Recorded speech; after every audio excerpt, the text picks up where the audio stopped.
Alrighty. Hello, everybody. Hope y'all are doing well. We'll go ahead and turn down the music a little bit. Okay. So yeah, we're back on the dev server. Today's going to be a relatively shorter stream than usual as far as dev server streams because there really isn't that much to cover. Or at least as far as like brand new stuff is concerned. But we'll see how long it takes.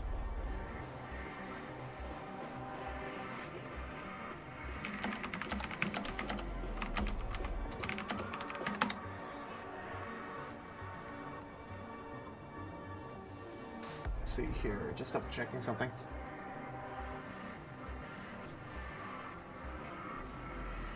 Pull things up here on my secondary monitor. Hope if I didn't hide my chat, or hope if I didn't hide my web browser behind my chat. Okay.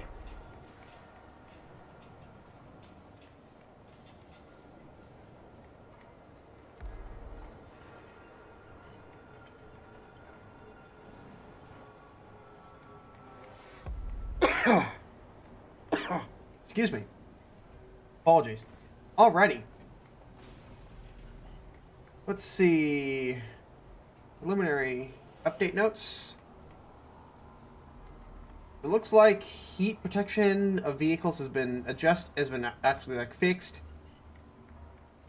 Icons for some equipment. I'm curious to see. Let's see, what else did they add? 6, the Jaguar. Obviously, we'll get to the Jaguar, don't worry. Oh, looks like the French got a Jaguar too. And a P40 F5. Doesn't look like anything new regarding the tanks was added, though.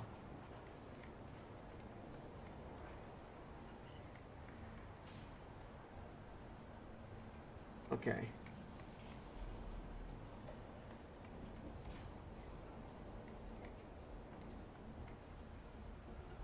Alrighty. Sounds good.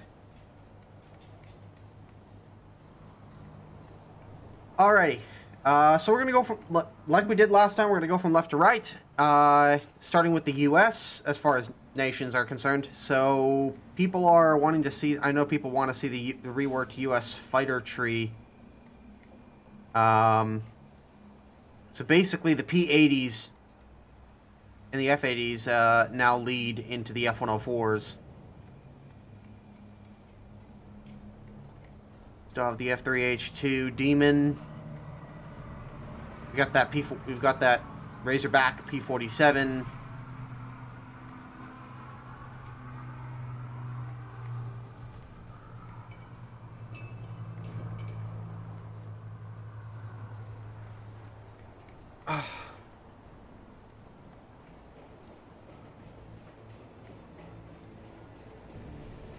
Let's see here. First thing I really want to check here is the F4 Phantom 2's Sparrows. I want to see if they finally got those to work. They're saying here that they may not work properly, but I'm curious. Because in the last dev server, for whatever reason or another, they couldn't lock. Like they wouldn't. There was no way for them to attain lock.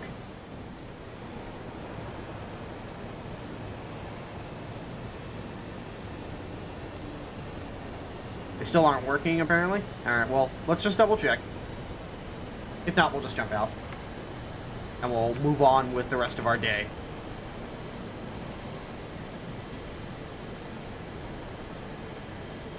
Whoa. What's my radar doing there? What the fuck? Oh, that's the CCIP.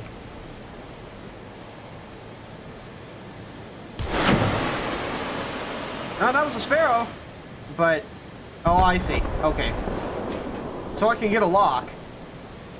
It just won't track. Yeah, it just flies straight and then explodes. Nice. Well, it's progress.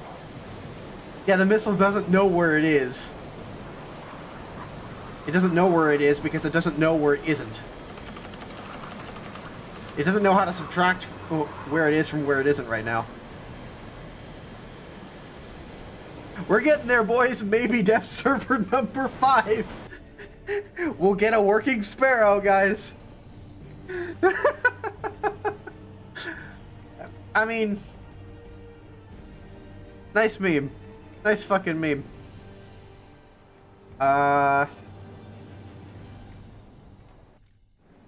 Northampton. We took a quick look at this last time.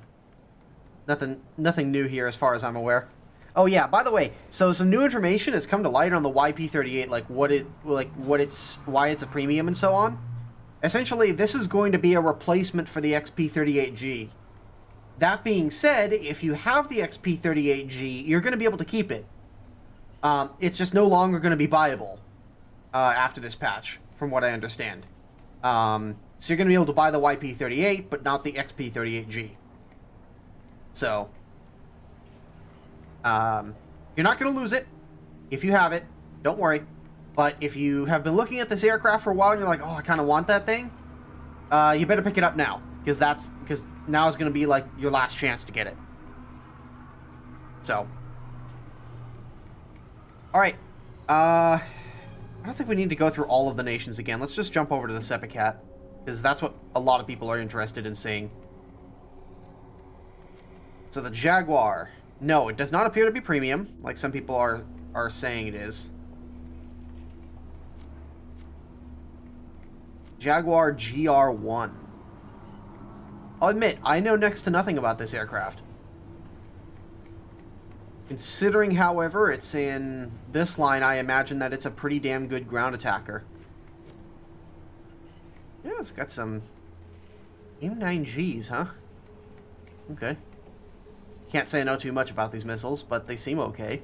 At least just from like glancing at the stats, they look to be okay.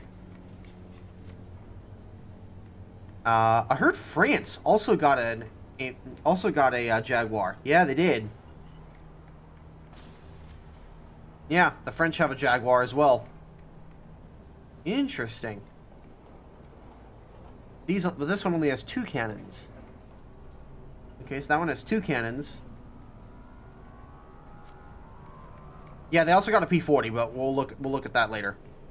Okay, yeah, this has 2 cannons as well. I saw the Aiden Mark IV and confused that with the ×2. So let's get the modifications and see how it flies. Granted, this is coming from somebody who doesn't really play aircraft very often. So, take whatever I say about this airplane with a grain of salt. And ultimately, this is a dev server. Everything you see here is subject to change.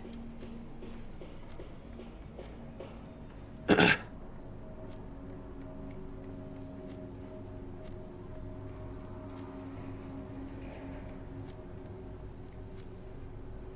French one has better missiles. Nice meme.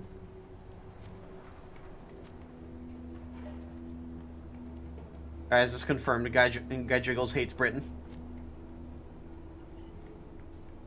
Let's see what how it flies with just the missiles.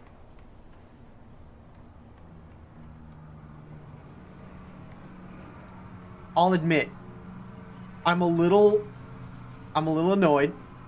We don't have the version of the Jaguar that has the missiles mounted on top of the wings. It's super cursed. If you guys have ever seen that, just go look up the Sepicat Jaguar, and one of the first images you're going to find on Google is a version with the sidewinders on top of the wings.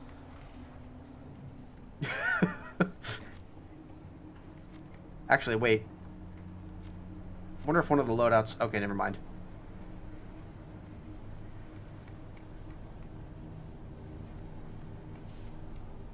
Oh boy, that's a lot of bombs.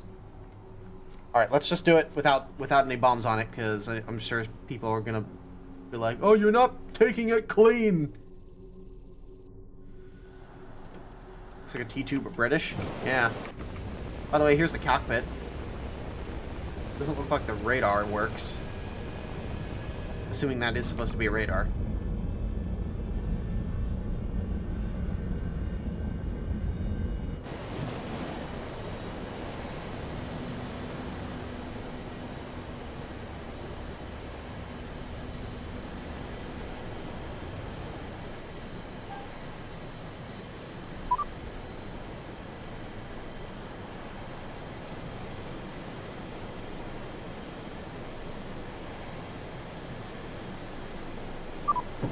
There we go. Oh, it's a moving map. Okay. Yeah, I suppose that makes sense. If you're going to be using it for ground attack, you want to have a big old inertial navigation system down there. That's pretty cool. Can't see anything, sir. The coast is clear. Yeah, Gaijin definitely hates Britain with the 9.7 Lightning, confirmed. 100%. So this tracking cone. Almost there. Oof. Okay. Wow, this thing is freaking maneuverable. Oh boy. For whatever reason or another, it wants to tilt down to the left whenever I turn it.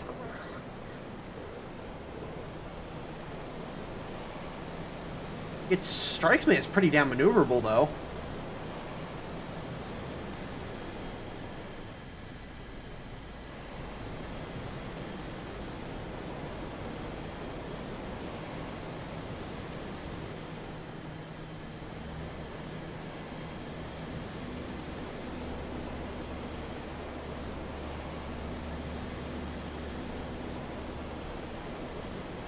Yeah, it would be nice if it were that easy, Bam. But there's there's more than enough people here who only play aircraft that simply redirecting somebody else to another stream wouldn't exactly be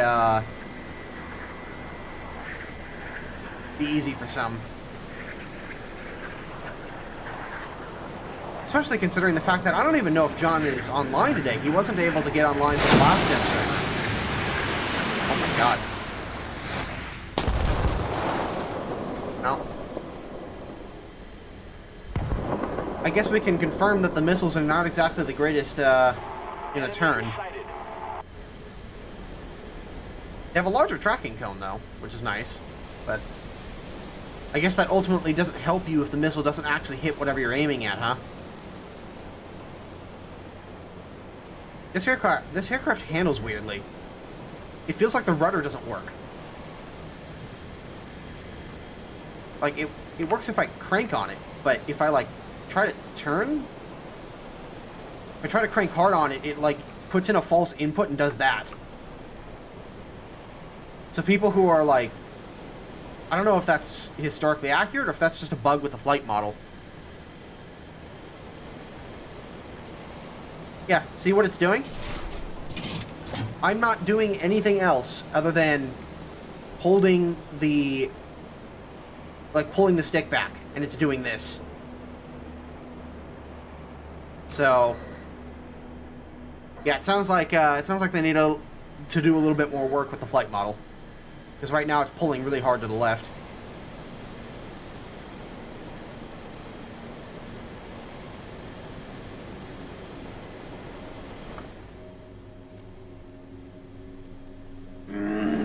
Rudder.exe not found. Yeah. So, just to look at it again, it's going to be after the Swift. So, if you're already looking at getting the Swift and working your way down this line, you got something there for you. Granted, though, from what I understand, the Phantom is still going to be the better option for top tier. And the Lightning is just ridiculous at 9.7.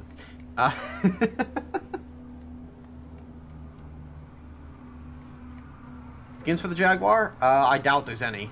Usually there's not any. Yeah, there's nothing. Nothing for this dev server, but there are some cool decals on it.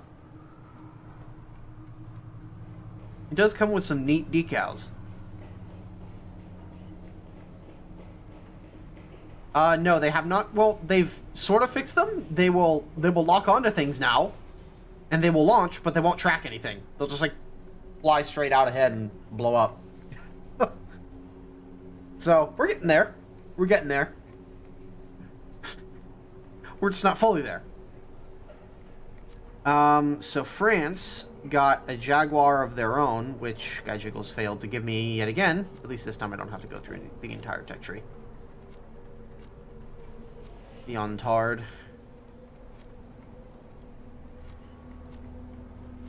Is the Ontard a decent airplane? This is coming from somebody who doesn't really play top-tier jets. But it's like, everybody was super excited for it, and then, like, never heard about it again.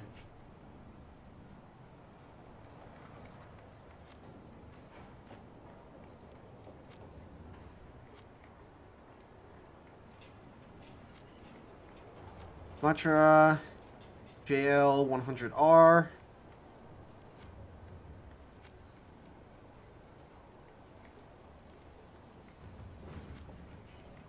Yeah, so it looks like it gets magics on the French Jaguar.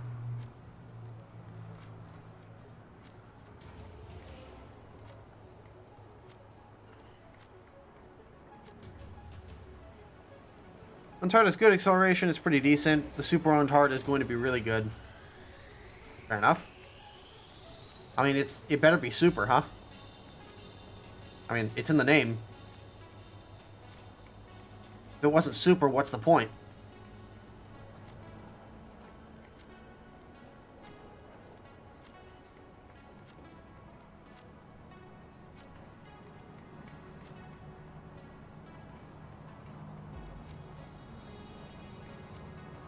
Alright, so here's the French one. Let's take a quick look at its loadouts. Whoa. That's a substantially TBA Multi-Dart 100. What the fuck?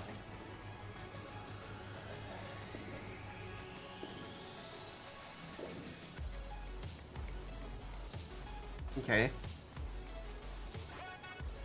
Interesting.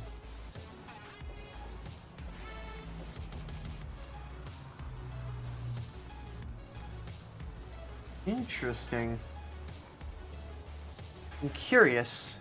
Why do they call them multi-dart? Are these like flechette rockets? The fuck? Alright, let's try it out.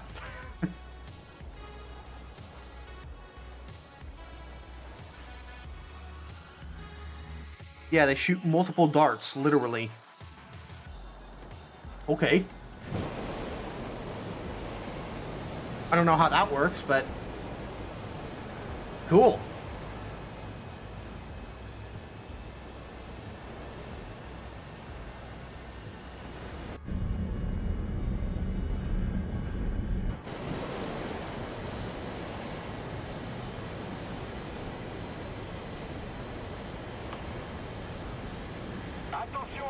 Oh, okay, we're good.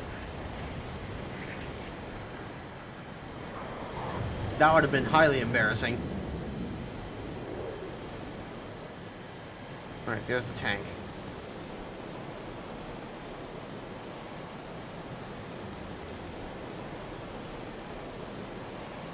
Does this thing have a CCIP? It does have a ballistic computer.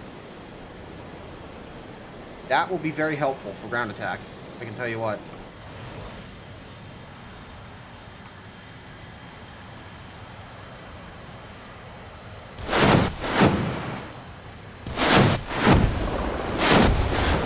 What the fuck? Okay, hang on. Wow, you really don't have a lot of rockets, do you?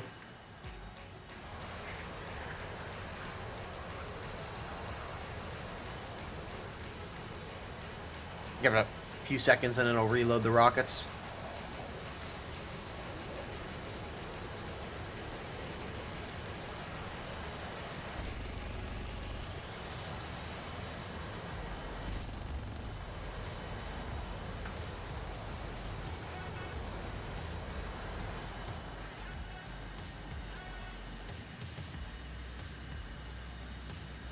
When will they give U.S. naval fighters better missiles? I have no freaking clue.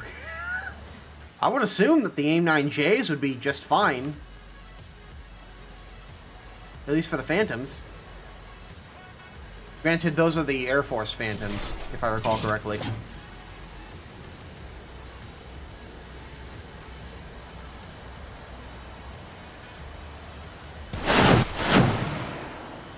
What the fuck?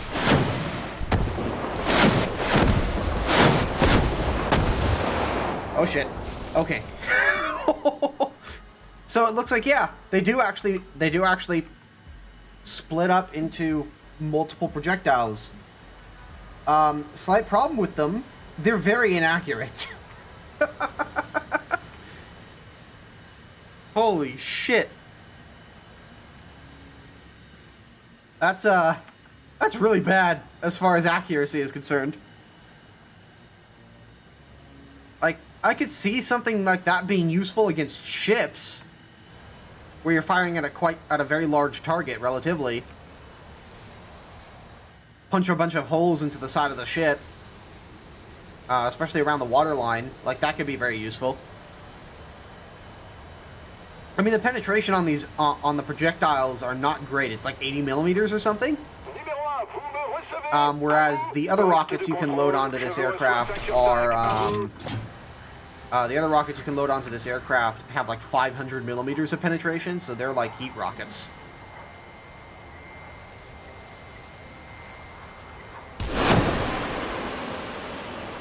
Yeah, I can definitely say that's a heck of a lot better than the AIM-9Gs. Bye, bitch. Yeah, so, if you plan on flying this thing in aircraft battles for whatever reason or another, even though this aircraft is probably way better off against ground targets. Hell, even if you're playing top-tier France, don't fuck with the Jaguar. This thing's got some neat missiles.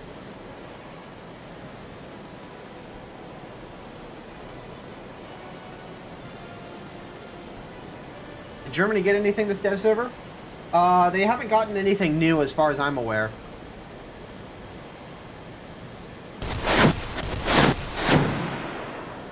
Wow, that was nowhere near where the CCIP was telling me.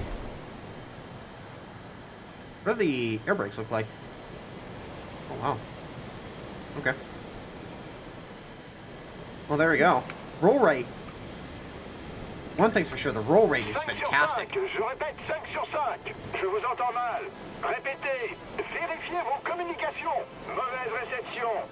So I think as long as you're not cranking on the throttle using a key, or cranking back on the stick while using a key, this thing actually turns pretty well. Although it's bleeding speed pretty quickly. How long you're going to be able to maintain this remains to be seen.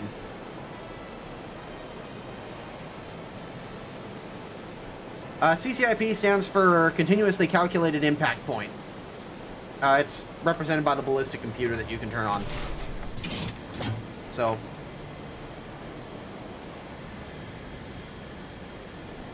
most of the aircraft that have it are like top-tier aircraft. So, you can tell the CCIP is on because, like, you can see that like little X showing up around the gun sight. That'll tell you.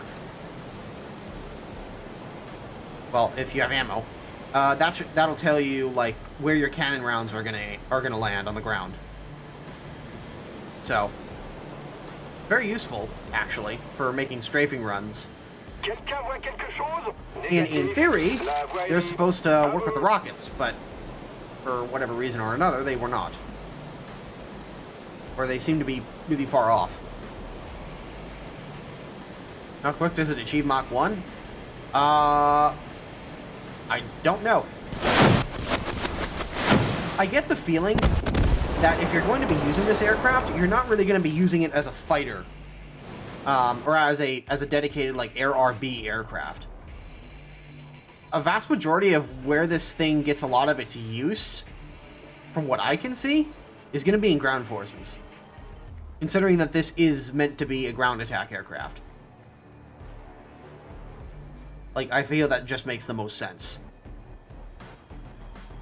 Now, that doesn't mean it can't fight.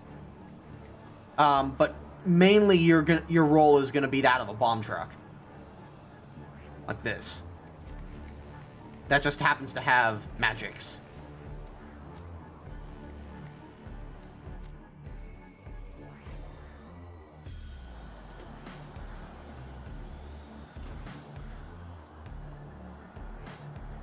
The multifunction menu? That would be under controls, common, multifunction menu. I don't think that the F11 has a ballistic computer. I think it's early enough that it doesn't have it. Stuff like the Phantoms have it. I think the MiG-21 also has it. Yeah, we already checked the British one. The British one is basically worse in every regard to the French one. The French one has way better missiles. And, significantly better loadouts.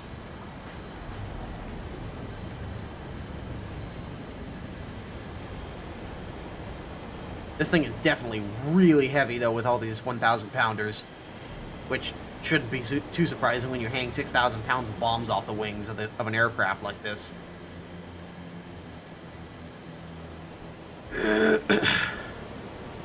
Whoa.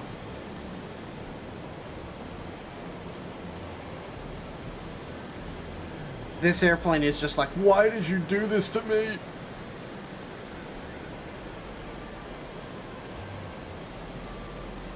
So, weaponry, ballistic computer is on.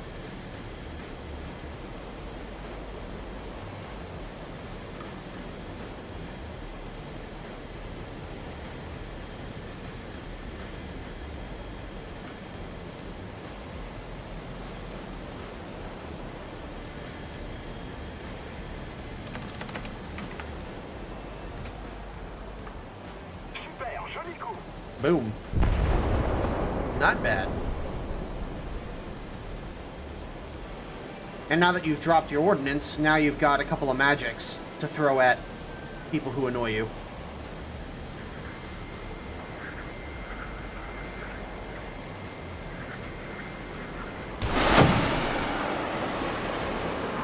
Boom, bitch.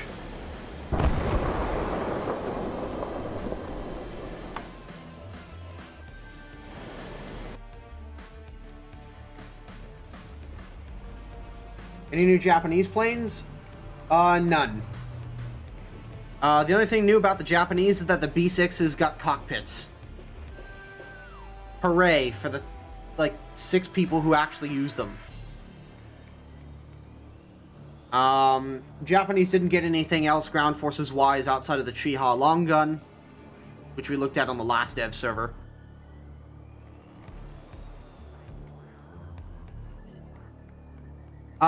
Yes, Pay Hallelujah? Yeah, they installed anti-aircraft machine guns on a lot of German tanks. So, like, Tiger II now has an anti-aircraft machine gun. The Panzer III's got one, too. Yep. And they also got, Winterketten.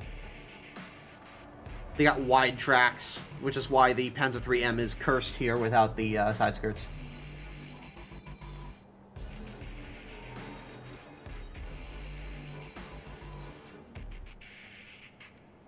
Yeah, I think the Chinese, yeah, this thing got a new ATGM with like 850 millimeters, 900 millimeters. Holy shit! Yeah, it's a tandem warhead. At 9.3 or 7.3? Jesus fucking Christ!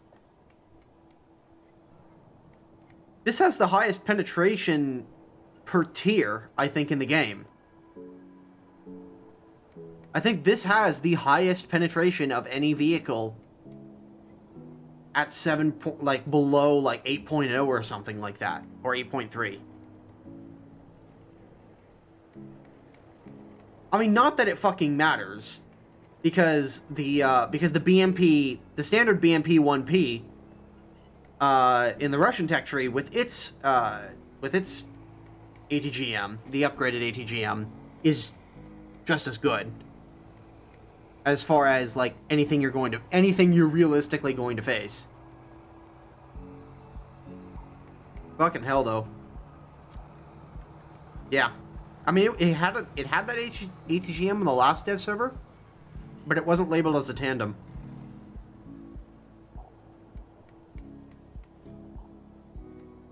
Did the Chi 120? Oh my god, it did.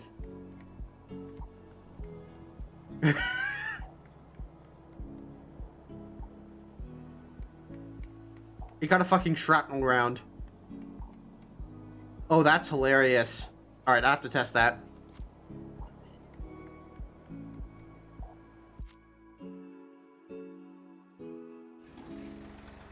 They gave it a fucking shrapnel round. Oh my god. Jesus Christ.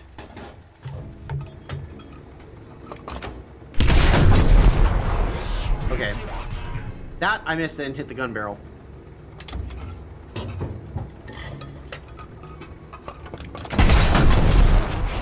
Fucking hell, the shrapnel.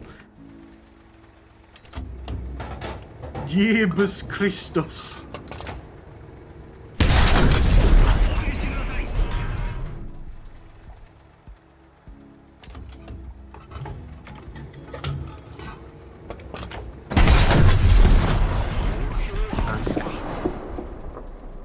I'm not very good at this, am I?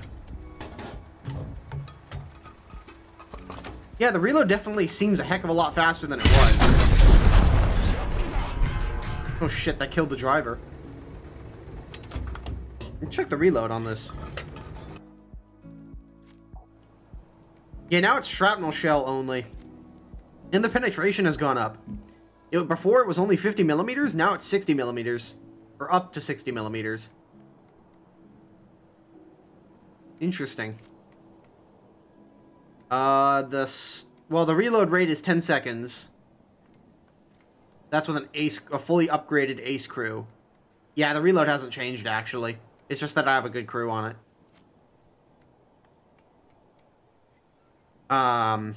Yeah, there's gonna be a lot of Chiha LG spams. Chiha Big PP.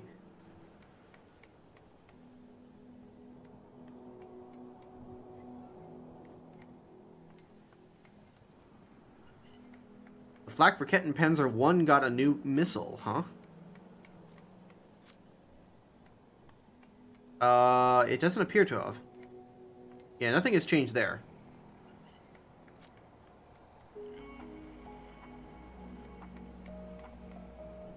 Yeah, Chiha Big PP plus Ho Ro. Yeah, pretty much. AM2C is still 9.3. Okay.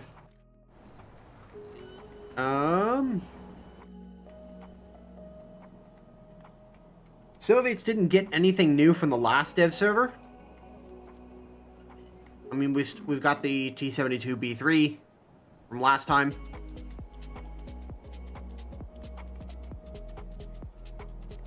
Italy didn't get anything new, however, or at least what it... The only new things that they got were a new reserve boat, the Comandante di Oro. I'm not even going to try and pronounce that middle word because, dear Lord, I don't speak Italian, and the Zara. But all of these were present on the last dev server, so that's nothing new. What's my favorite tank in the game? Well, my favorite tank overall is the mouse, 100%. My favorite tank to play right now? Probably the CV9056. But that sort of changes every month or so. Oh yeah, the automatic. It got a turret traverse buff. So it went up from like 40 degrees to like, holy fucking shit. No fucking way. No, alright, hang on. I have to see what this looks like when I max this. Hold the fuck up. Alright, never mind. I'm an arcade. That explains a lot. Alright, still 70 degrees per second. Fucking hell. 70 degrees per second on this bitch. Also, apparently it got hull break for the turret. Big sad. Yeah, the turret is hull breakable now. Damn it! Fair enough. These things could be a real pain to take out if you just had to shoot the turret.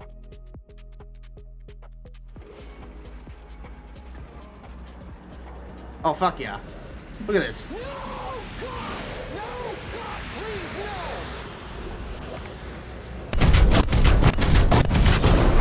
Bye, bitch.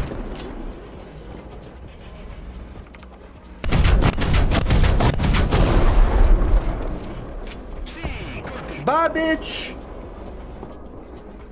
Oh yeah, check out the elevation speed now. Holy shit, that's so much better. Look at that. It's so fast that I can barely track it.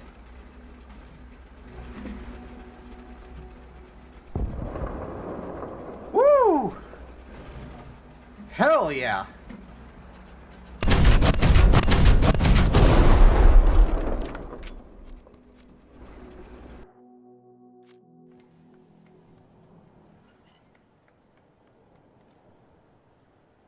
Yeah, 70 degrees per second is still really good.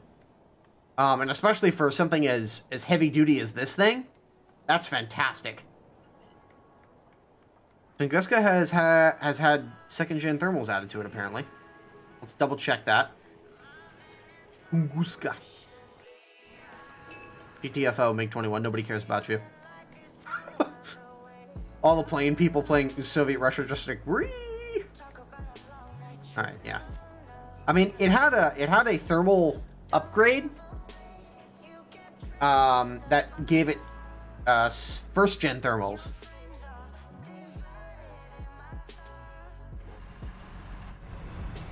Oh yeah, it did get second gen thermals. Yeah, it's always had first gen thermals for quite some. Well, not always. It's had first gen thermals for quite some time, but yeah, second gen thermals is definitely a nice touch. That's significantly better.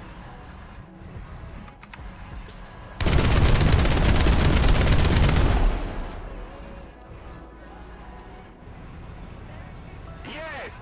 Oh, I don't think he has elevators anymore. Well, let's doubly make sure.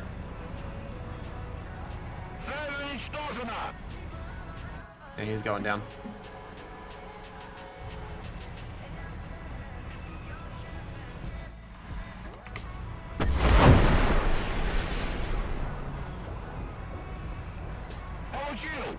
And he's going in. Nice. If the TAMS laser warning system works now? No way to tell unless we go into a custom battle.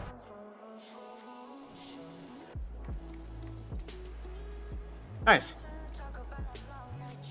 Germany didn't get anything new for this dev server. All of the stuff that's here was here in the last dev, so obviously Germany got an IL-28. And then the TAM-2C. 252. Yeah, and it doesn't appear that anything has changed there.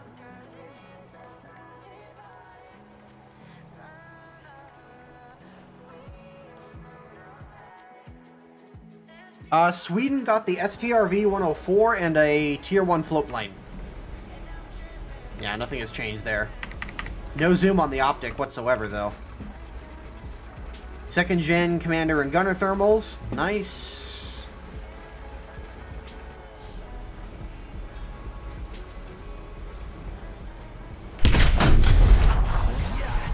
Yeah, nothing appears to have changed penetration-wise.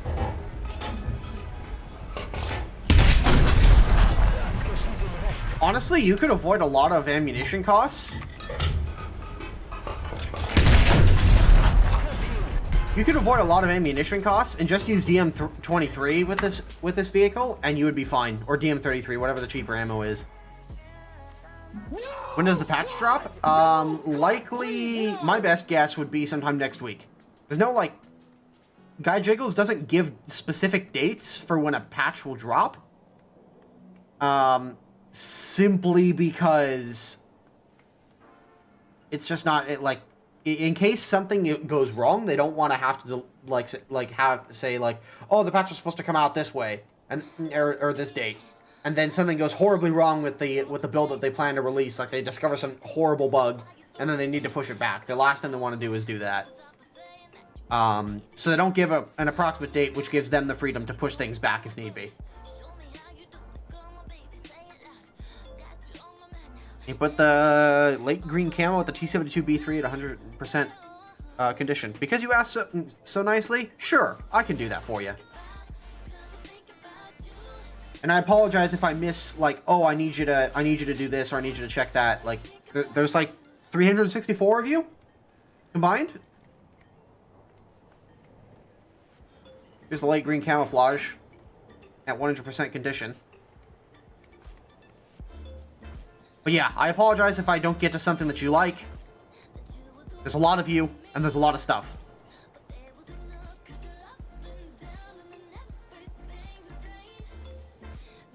Does the new IL-28 get rocket pods?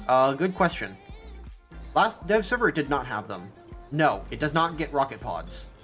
The most effective thing you can probably bring is this 3,000-pound bomb. Outside of that, you're limited to a bunch of 100-kilogram bomblets.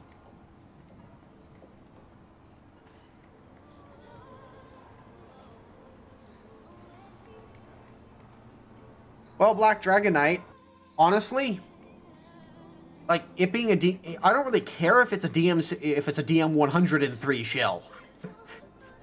Like if the pen is supposed to be higher, then somebody should bug report it with evidence that says otherwise. Honestly, I don't necessarily have a problem with this vehicle not being able to just click on any part of an enemy tank and penetrate it, as far as like higher tier opponents like a T64 or something like that. Because most of the time, here's what's going to happen. It doesn't matter if I have DM33 or DM63. If I see a T64 BV, I'm not going to shoot at his upper front plate. I'm going to try and shoot for the driver's hatch. So I'm going to try and aim there.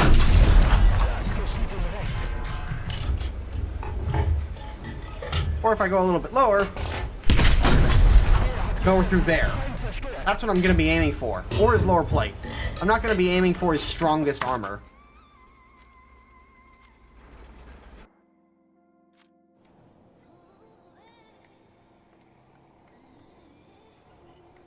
So,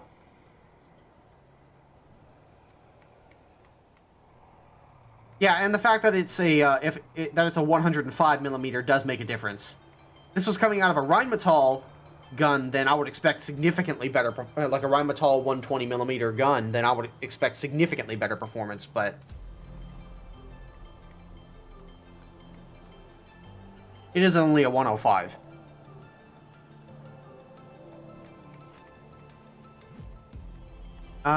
Let's see.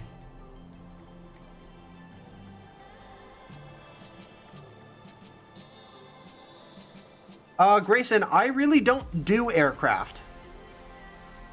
I kind of like, I stopped playing aircraft several years ago. Actually, before I started doing YouTube, I kind of just stopped playing airplanes altogether. ARB in general. It's just not really my thing. And I would much rather go play a proper sim than play War Thunder with regards to aircraft. Great Britain only, this patch as far as aircraft goes, gets the Jaguar, which we already covered. So if you want to see that and you're on YouTube, scroll back through the stream and you can watch, and you can see where I covered the Jaguar already.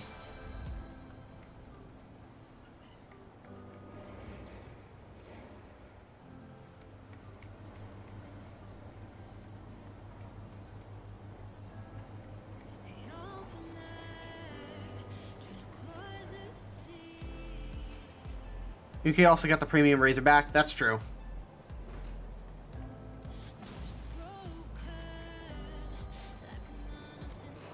So, here you go. Premium Thunderbolt Mark 1. So if you love your P-47s, but you made the mistake of going up the British line, you have something. Granted, it's an early P47, so you're not going to have all of the nice features that the later D25s have.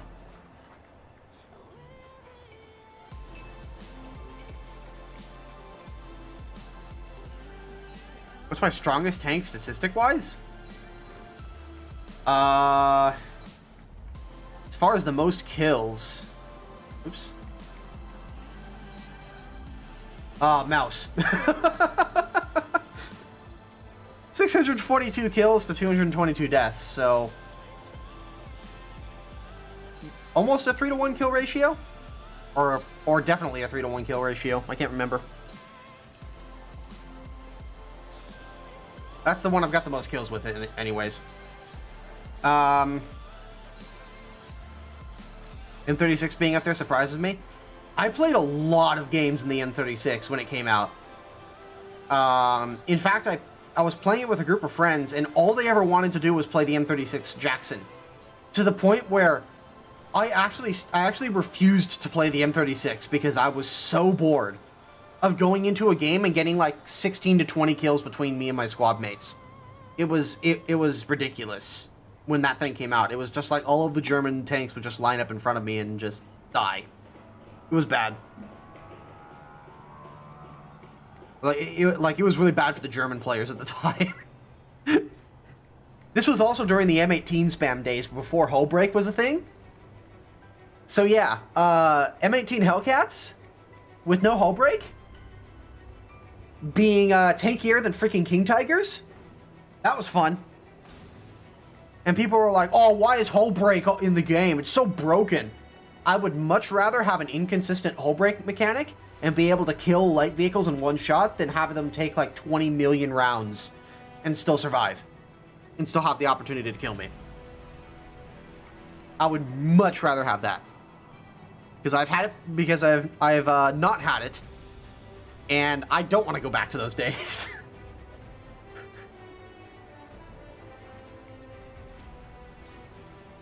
Since they are making a point of only adding the T90 when they add active protection systems, do you think the T84 and the Merkava Mark IV will all be added at the same time? I don't know about the Merkava. We might see something like an M1A2C, maybe, depending on which version of the T90. The thing about the Merkava Mark IV is that they've sort of made a pattern out of only adding the Israeli tanks as, like, American event vehicles. Get rid of all this stuff.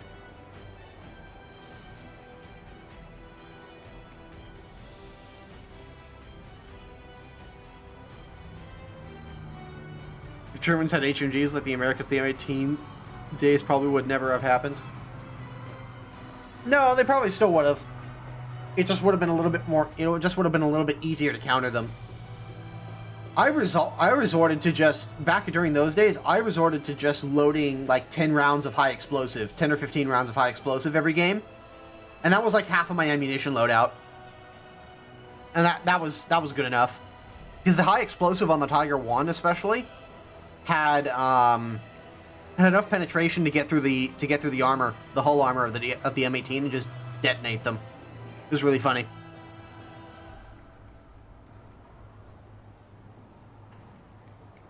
Puma IFE when? Soon TM, I guess.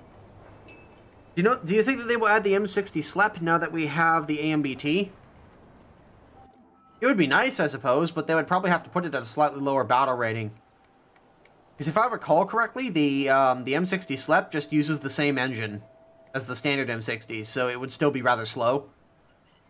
Like, even the 1200 horsepower in this thing doesn't really fix this thing's mobility. Like, it gives it better acceleration, definitely, but doesn't fix everything.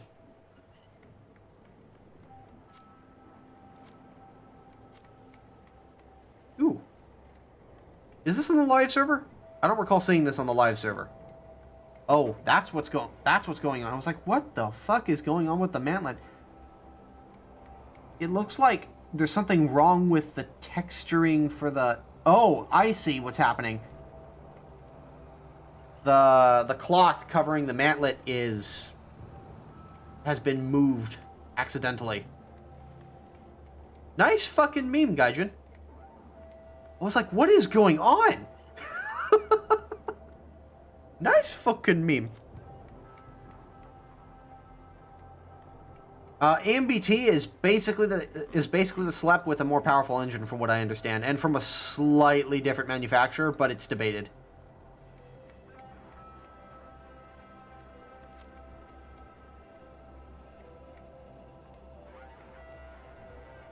But yeah, I mean, if there is a significant difference between the two, whew,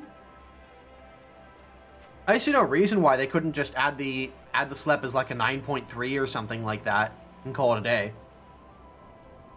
And leave the AMBT at 9.7.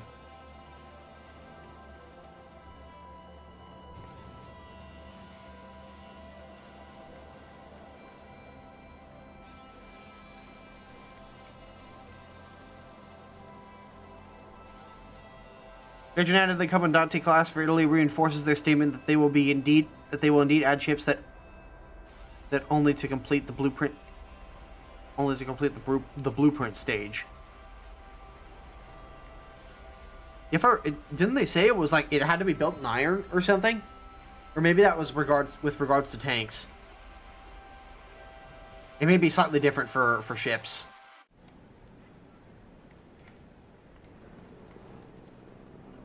Yeah, because this is it's definitely interesting.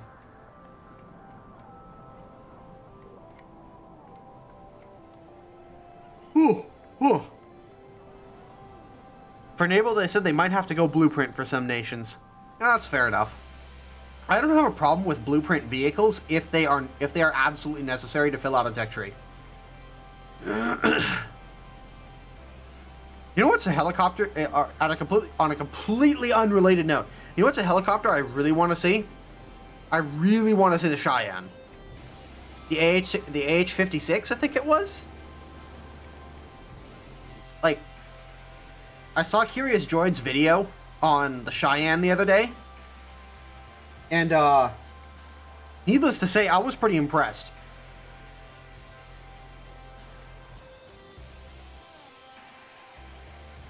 If they don't, with never built ships, Russia won't have any battle cruisers. Fair enough.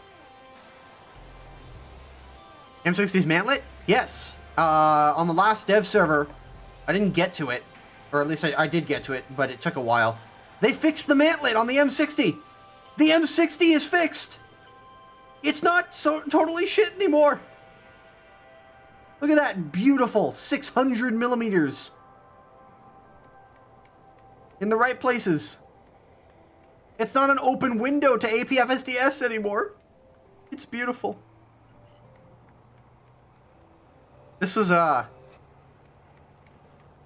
the way, people, for those who are like, for those who don't know, this bug was reported 4 years ago. It took them 4 years to fix this stupid thing. Now, will this stop anything and everything you throw at it? No. It's not. It doesn't make you invincible. But it just means that shells hitting really close to the gun mantlet, or really close to the gun, aren't as likely to penetrate. Like, badly aimed shots won't just uber pen you. And if I go over it with the protection analysis, you can see, like, around the edges you can still penetrate it. But it's like, it's not an easy it's not an easy vehicle to pen, at least with APDS. APFSDS is probably a different story. The Rise passive was also the same way.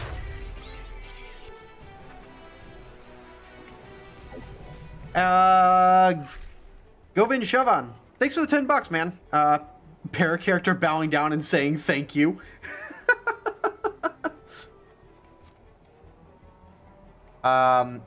In addition, M60A1 Rise passive has also been fixed, although it didn't look like the A3 TTS had been fixed. Yeah, it looks like the A3 TTS has not been fixed. Yeah, the TTS is still broken. But the A1 Rise passive and the A1 AOS are fixed. So, that's progress. I'll take it.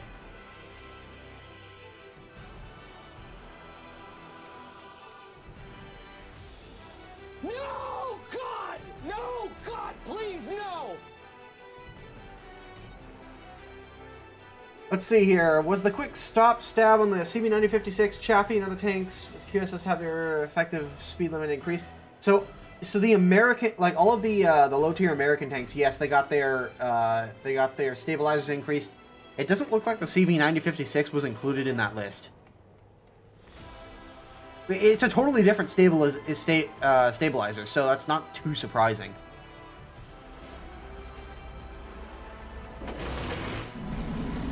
Yeah.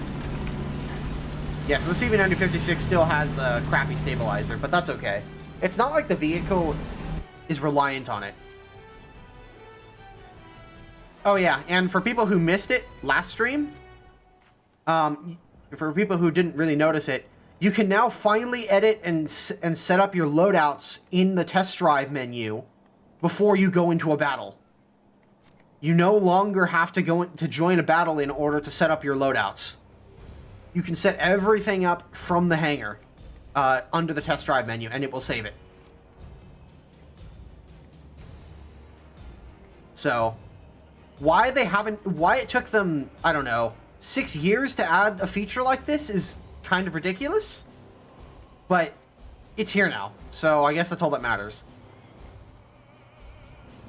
Yeah, why it took them 6 years to add that feature. It's like, come on! Because up until this point, the only thing you could do for ground forces was like click on the ammo. And if you did this, it would swap the shell order around. So if you accidentally like clicked on this just to view its stats easier and you forgot about it and you just closed it, you'd go into a battle and you'd find out that this shell is now your primary. So, yeah, that's a feature now. That should have been there 6 fucking years ago, but it's here now. Or worse, you don't realize until you shoot at something. Oh yeah, I did that once with high explosive. I can't remember which vehicle I did it for. I think I did it pretty recently. Oh, that's what it was. I think it was like the Type 74 or like one of my top tier premiums. I had selected the heat round just to take a look at the stats. I think it was my OF40? No. I think it was my shot. I want to say it was my shot cal. I selected the heat round to take a look at it. I was like, oh, that's kind of interesting, and I forgot about it, and I closed the menu. And then I went and played it, and I was stuck with like 90% heat rounds and like 10 APFSDS rounds or something like that. So yeah, you can now set up your loadouts here before you join a battle. So, go to 5, and it means that you can also set up your custom loadouts in test drive. You don't have to take every single shell now. You can only take you can set it up so you take only the shells that you actually want to use. You don't have to restart the test drive every damn time. So I can set up my loadout like this, leave it, and it should save it.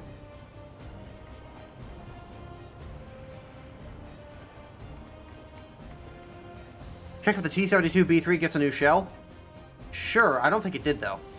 No, it's the same. It's the exact same ammunition loadout as the T-80U, with maybe the exception of the missile. We double check that. So no, the T-80U gets a missile. It is not the same missile. So the T-72B3 gets a better missile. Yeah, 850 millimeters as opposed to 700 millimeters. Because it's the M1 modernization. They said they will put Svinets. Yeah, there's no Svinets for the B3 yet. Maybe it's on the 1989, although I don't see any reason why it would be. No, it is not.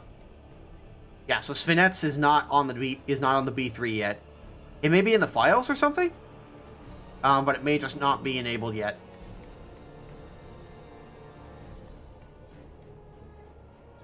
How does the Big Light Panzer 57 shell switch work now?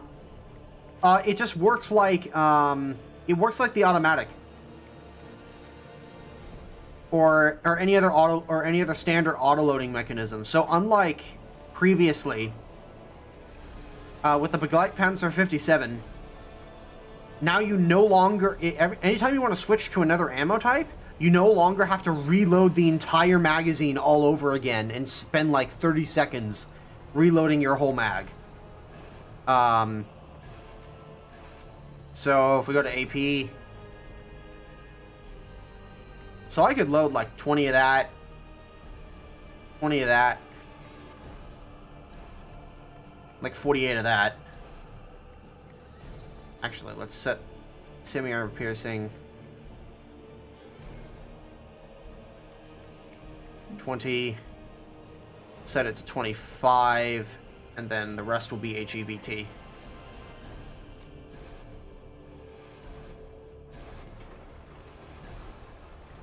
So yeah, instead of having to reload the entire magazine, so I can switch to HEVT, it just loads HEVT.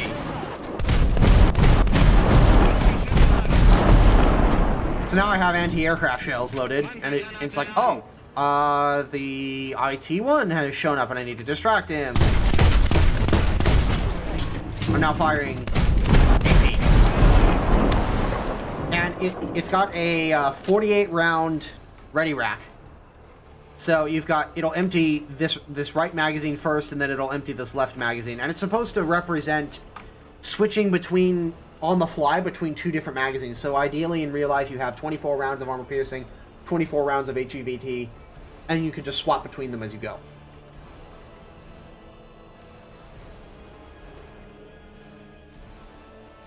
Would you recommend the Samuwa SM? I mean, I would say that, like, if you can't afford an AMX30 Super, I would say honestly the Samuwa SM I would only really recommend for the what's it called? For the collector. I can't say that I would recommend this vehicle for the general consumer unless you can't afford the Tier 6. If you can't afford the Tier 6 Premium, then yeah, this will be fine. Also, I like how they say the turret armor is 140, and the whole armor is 140, and then the turret armor is 45, but that's not the case at all. It's not, well, maybe it's like 150 millimeters effective. I think when people said 150 millimeters, they were expecting a 150 millimeter plate.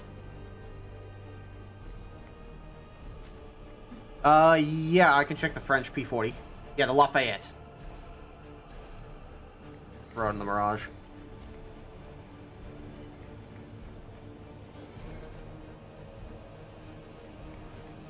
Medcut. I'm going to assume that means Mad Cat.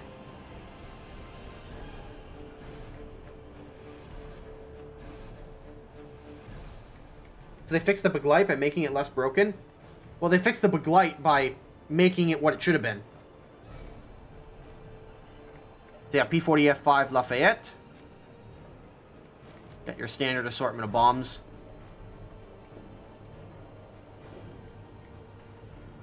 Yeah, it only took them, what, 2 years to fix that?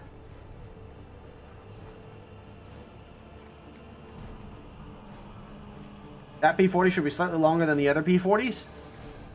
I wouldn't fucking know the difference. You're all P40s to me. Remember, I'm a tank player, not really an aircraft player.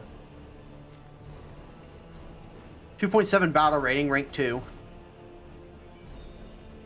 But yeah, as far as the Samuwa SM goes, like, it'll be a good tank. I have no doubt about that. Like, this will be an excellent vehicle. The real question is gonna come down to, like, who needs this? Like, why are you buying this? Are you buying this because, oh, cool, collector's item. Fine, whatever. Or are you buying this because you need a premium grinder? Like, as a premium grinder, I don't see anything necessarily wrong with this vehicle, by the way. I want to make it clear. This vehicle should be okay. Should be okay. But It does suffer from a rather high battle rating. It's not as fast as the Lorraine 40T. And there are Tier 6 premiums that are better values. So you have to ask the question of, is it worth spending $40 on a vehicle that I'll use for about halfway through my grind? When a majority of the grind is going to be at Tier 6, like Tiers 5 and 6, where a Tier 6 premium is going to make a lot more sense. Now granted, maybe this is a case of, hey, it's going to take me a long time to research Tier 6 anyways, or to get into that tier anyways, so I might as well buy this thing. And then by the time I get to Tier 6, I'll have saved up enough money to buy the Tier 6. That's also a potential solution you can come up with. So you could consider doing that if it's going to take you a while. Or if, like, you're looking for a cheap low-tier premium, get the AMX 13 FL10. Like, that's by far and away the best Tier 3 premium the French have.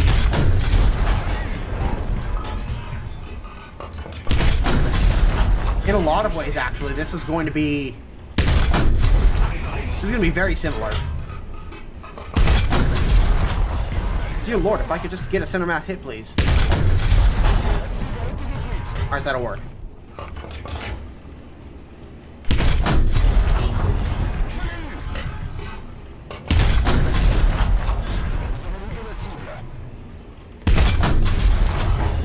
Wow.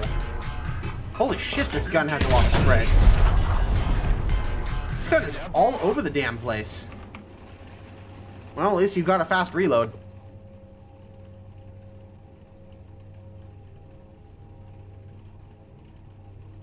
Oh, I wouldn't say that there's no overpowered tanks in War Thunder. There's plenty of overpowered tanks. It's just that it's way easier to balance them in War Thunder than it is in World of Tanks. In World of Tanks, you have to, if you want to balance a vehicle, you can't just swap its tier, because there's not enough tiers in order to do that. With World of Tanks, you have to physically change the properties of the vehicle in order to adjust its characteristics. With War Thunder, you don't have to do that as much. That's why the BR system makes a lot of sense, because if a vehicle is overperforming, you just bump the battle rating. And if the vehicle is underperforming, you lower its battle, or if the vehicle is overperforming, then you lower its battle rating. That simple. So, quick summary of what seems to have changed in the first dev server raid you did. Very little has actually changed, Chris. Things have been improved, polished up a little bit. A couple of vehicles have showed up. The French P40 Lafayette, the French Jaguar, the UK Jaguar has shown up. Outside of that, and a few minor changes. Like, not much has actually changed here. I will say that the bomb arrangement on this is significantly different to the French. The French go for a side-by-side loadout, whereas the UK go for a tandem loadout.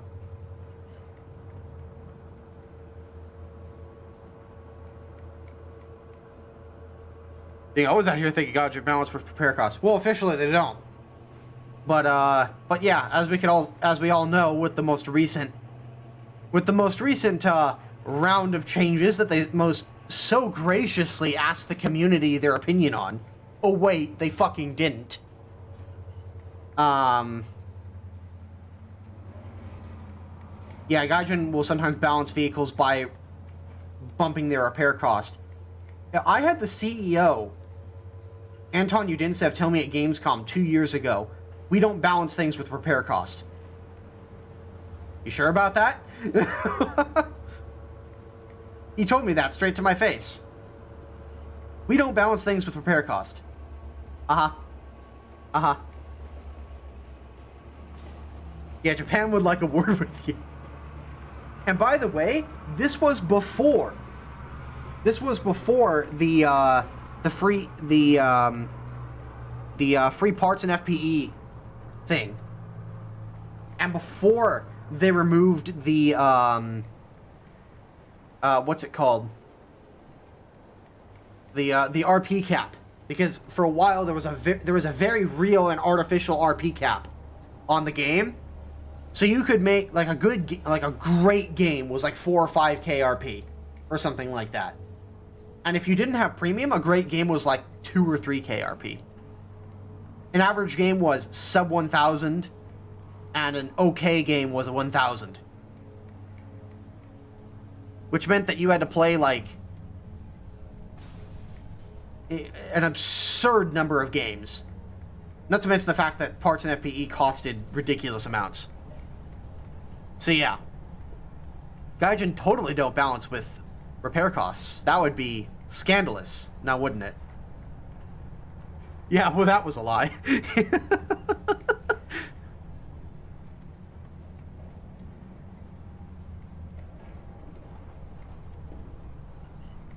It's so weird that they upped the repair costs of the top tier event vehicles on the day they were introduced. Yeah, funny how that works out.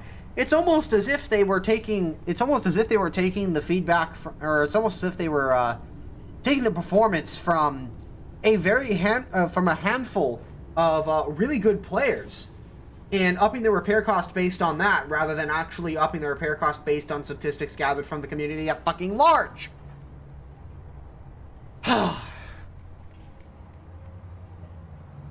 The worst part about that change is that they didn't ask anybody. They just said, oh, we're introducing these. And there's nothing you can say about it.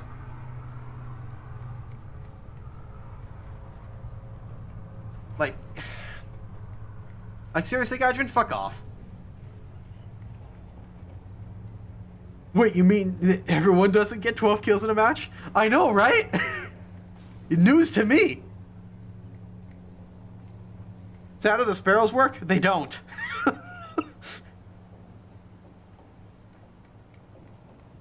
But the STRV 104 will be 8.3 instead of 8.7. Yeah, I hope so too.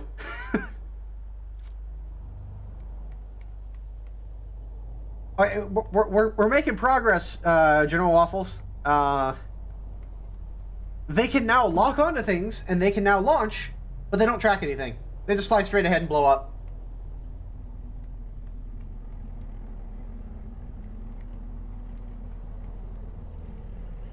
Yes, Henry, they are still broken. You're not doing anything wrong, they're just broken.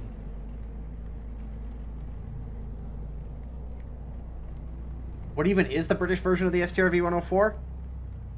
Well, technically there isn't, because the STRV 104 is a heavily modified Centurion. The STRV 104 is basically an Israeli shotcal. Like they copied the Israeli method of sticking an M60 diesel engine in the back of the Centurion and replaced the petrol engine. In addition, they threw a bunch of ERA on the front and called it a day. And if I recall correctly, they updated the fire control system. So maybe third dev server?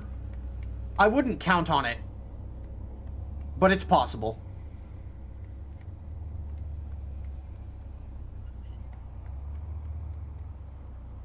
If only they'd update the repair costs regularly instead of once per 2 seasons, then it wouldn't be such a huge problem. Yes or no. That has its own downsides. The downside of updating that sort of thing way more often is that nothing stays consistent.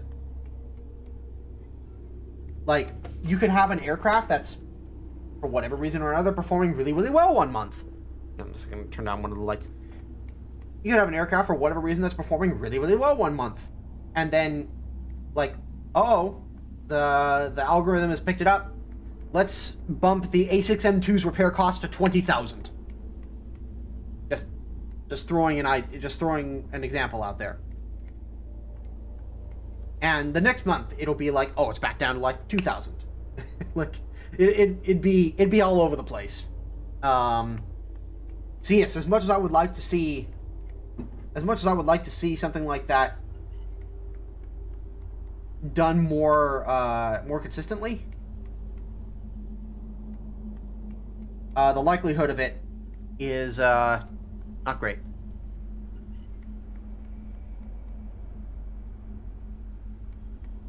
Isn't the tank spread for this patch kind of anemic? Yeah, definitely. Like, there is nowhere near as much tank content. What I suspect...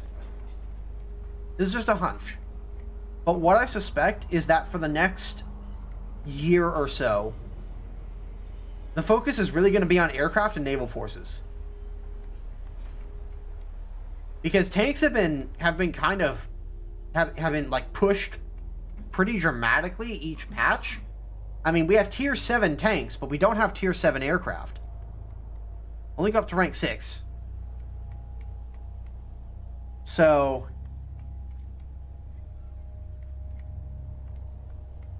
I think what we're likely to see within the next year is tier 7 airplanes.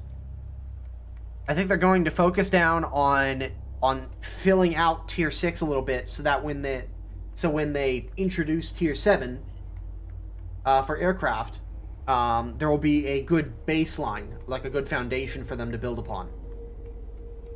Same thing with naval. Naval has been pretty neglected over the last year or so, mainly because they keep introducing changes that were, frankly, killing the mode. From what I understand, some of the new damage mechanics they just introduced with the last dev server are actually very well received. I haven't really played enough naval to really say or to really speak on those changes, on whether or not they're good things. It'd be better to ask a content creator like Flip Stoog or Napalm Rat, which tends to cover a lot of naval. But outside of that, it's difficult to say.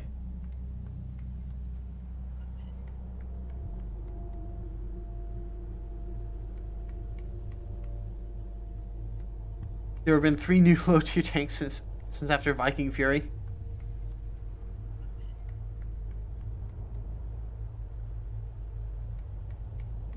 ARB isn't popular? I don't know about that. I'd say ARB is one of the most popular game modes in the game. It's maybe not quite as popular as Air Arcade, but I suppose that depends on the tier.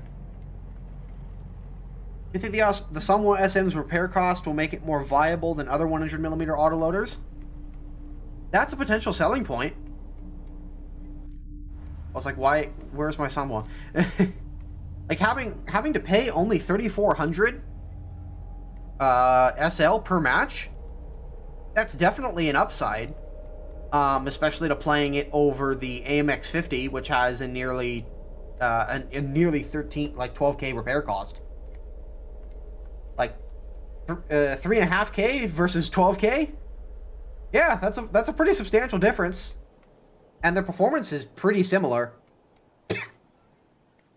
Main difference being that the Samuel is just way better armored. But it is slower than the AMX 50, although not by much. So I think if you like the AMX 50, like you just don't, like you think the 7.7 is too high to play with the Lorraine 40T, and you really enjoy the AMX 50 at 7.3, then yeah, the Samuel could be a good companion there. Again, the question just comes down to, are you willing to spend $40 for what is effectively a slightly better AMX 50? And lower repair cost? You just have to ask yourself that question. Like, I will be picking this vehicle up, and I will be playing it, just because it looks very interesting to me. But as you can see, I don't exactly have much of a need for it, as far as unlocking new vehicles are concerned. I mean, outside of like some of the lower tier stuff that I don't particularly care about. Like, hooray, another M4, another Crusader, another, like the D2. Like, I really have no interest in playing these vehicles, so. As long as they fix the AMX 50's turret, I'll be happy. It doesn't look like there's any, from what I haven't heard anything regarding, like, a fix coming to the AMX 50's turret. But the Samuel's turret is significantly better armored, I will say this. Like 120mm sloped? That's not bad. That's pretty good. Let's see, against King Tigers.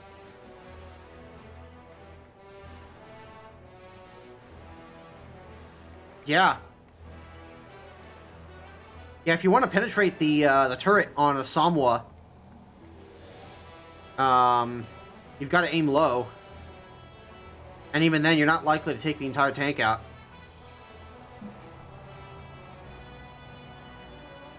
Yikes.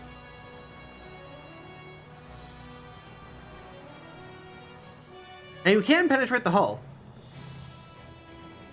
The hull is pretty easy to penetrate, at 500 meters at least. What if he angles it, though? Ooh. Whoa.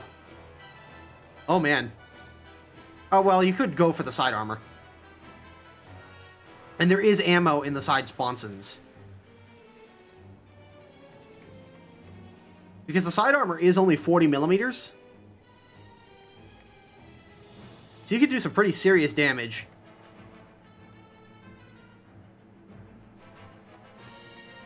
So if he angles, then you have to... So, here's the thing. If a Samwa is pointed at you like this, shoot the hull. If you're a King Tiger. If he's angled, shoot the side armor. I would say avoid shooting the turret wherever you can, because the turret's just a giant auto-bounce zone.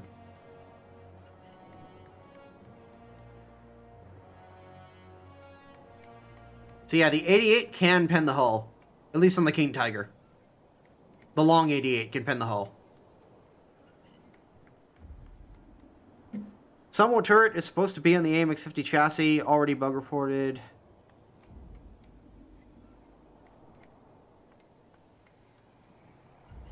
Let's see here.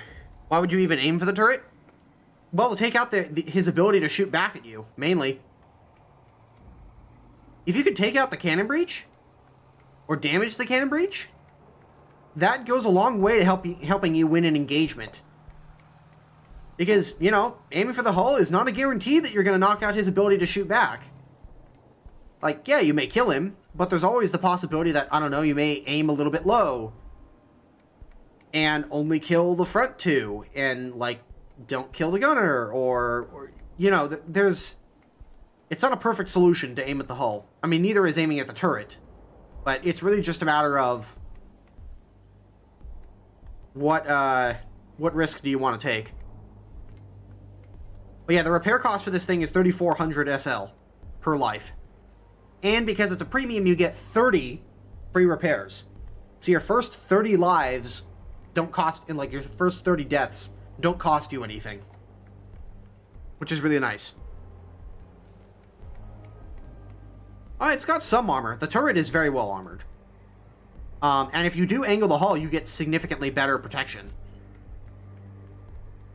Like, the hull is not bad when it's angled, it's just that your side armor is bad. Your side armor is only 40 millimeters, so it's really easy to overmatch it.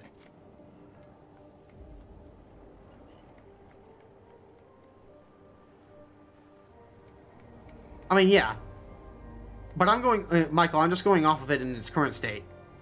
If it does get, like, the 150 millimeter plate on the front, like they advertised it's supposed to have, then this thing will be a beast. It'll be nuts. Because King Tigers won't be able to penetrate you easily from the upper front plate.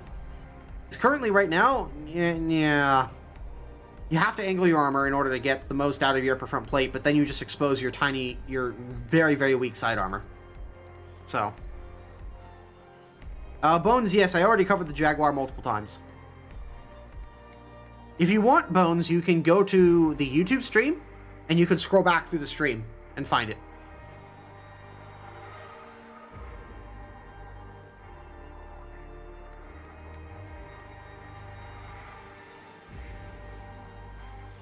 Do you think they'll add high top tier prop planes like the AC-130?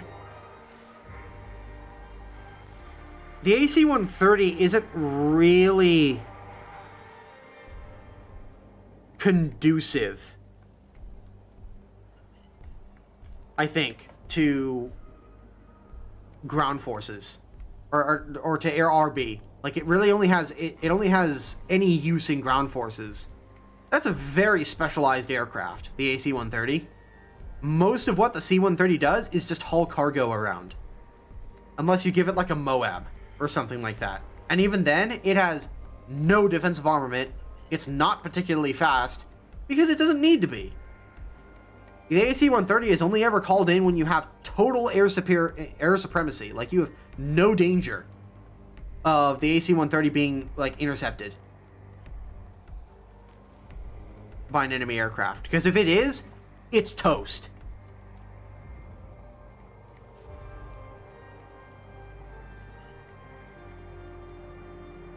So yeah, I doubt that we'll ever see AC-130s. Now, if they do add it, great, whatever. Like, if they figure out a way to put it in the game and make it fun and playable, cool. I don't have a problem with it. But the likelihood of us seeing an AC-130 is probably very slim.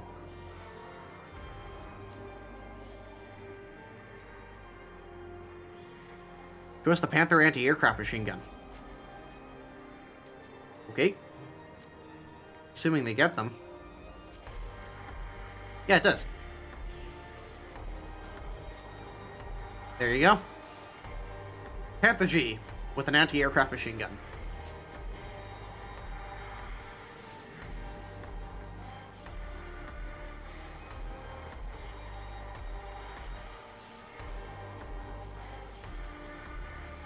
Granted, these anti-aircraft machine guns are only 7.62s or 7.92s. So I would not expect much from them as far as being able to shoot down an airplane.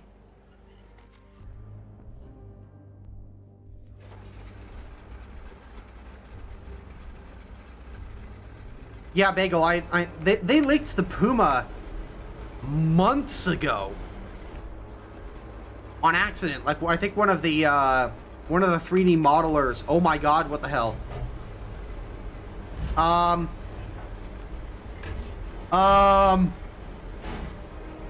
don't think that's how it works.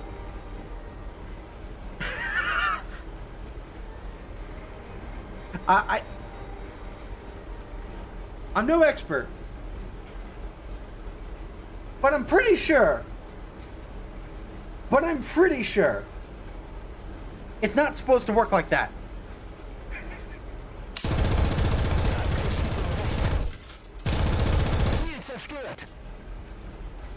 I can confirm, though, that the machine gun still works. Yeah, I guess we're half-boxing now. Huh. This must be what the Australians see when they're flying to the Northern Hemisphere. Like, when they're crossing the equator, this must be the view that the Australians have. This must be very disorienting for them.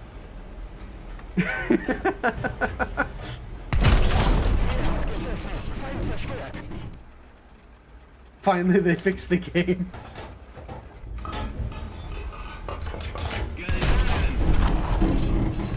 Too many shots of snaps. Or of schnaps, yeah.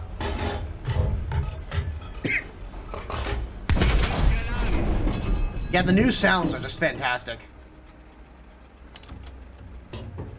Check this out, guys. Yeah, let me pause the music real quick.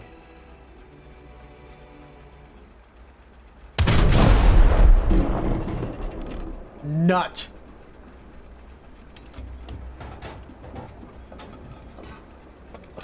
Fertig.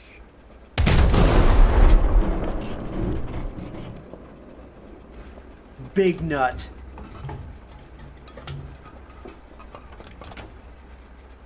Miles, do you think they will add post-war heavy bombers?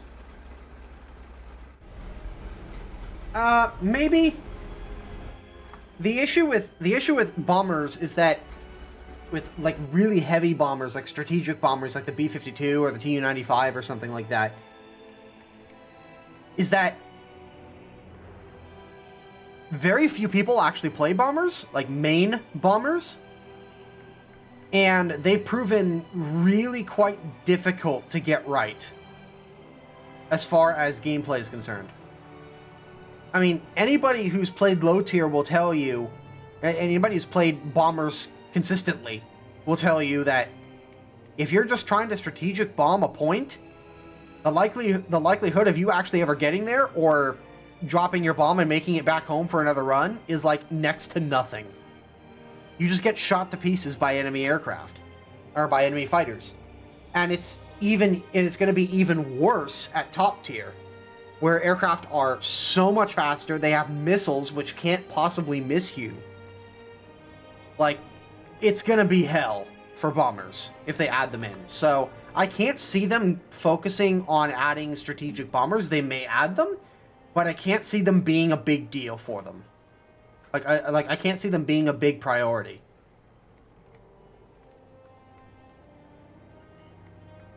Is this dev server? Yes, it is, Napalm.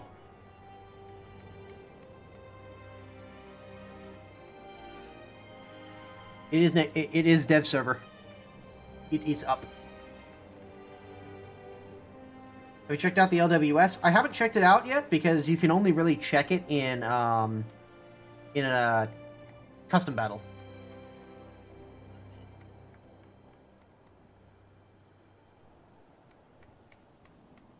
Well, the Panther 2/Mouse get an anti-aircraft ring? I don't think the mouse was ever fitted with one. And the Panther 2 technically doesn't exist, so I doubt it. Or at least not in that form. The hull of the Panther 2 does exist, but not this turret arrangement. I could see them making lots of money for Gaijin by whales doing whale stuff. Gaijin does not really think about balance for fun and for the players. Look at TU4 when it's... Well, yeah. Napalm, you're preaching to the choir here. Thanks! Hey, Justin Blaze, thanks for the 81 raid. Appreciate it, man.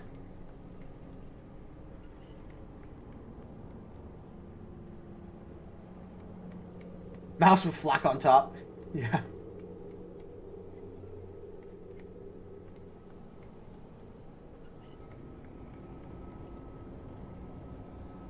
Rip commercial.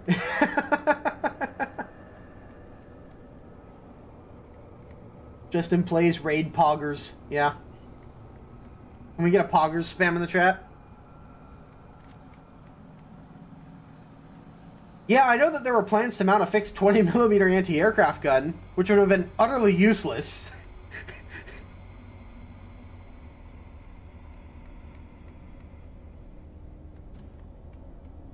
Want to see the Winterketten? No, you want to see the Winterketten. I'll show you the Winterketten. Don't worry.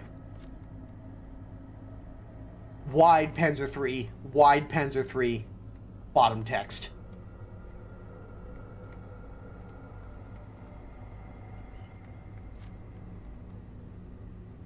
For reference, here's the standard Panzer III. Wide Panzer III. Why, yes, I do not skip leg day. How can you tell?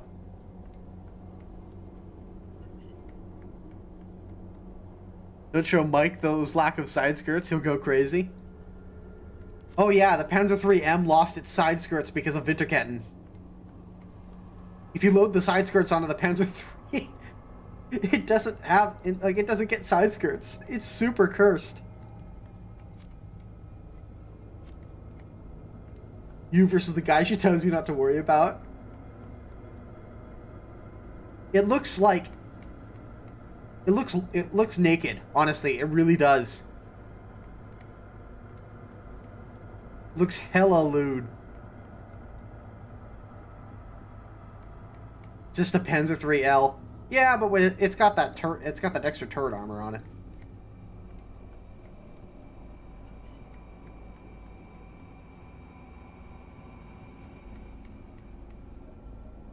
It's like one of those Panzer IVs. Yeah, but it's like, if you look at the Winterketten and the Ostketten, between the Panzer IIIs and the Panzer IVs, they're not quite the same. So like on the Panzer IVs, they look like, oh, these are like manufactured, like very manufactured to a high standard. Track extensions on the Panzer IV. And then you go and look at the Panzer IIIM. And you're just like, they just slapped some cheap sheet steel into the edge of the tracks and called it a day.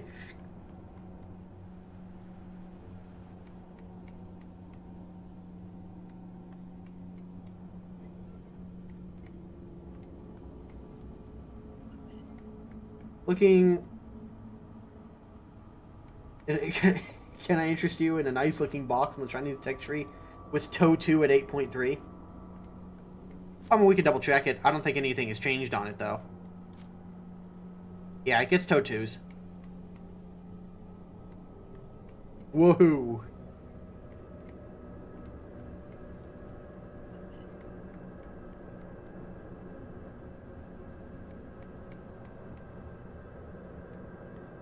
Yeah, we already checked the Tiger 2 earlier. So Tiger 2P, anti-aircraft machine gun. Tiger 2H, anti-aircraft machine gun. About damn time. How does the new ATGM for the BMP look like?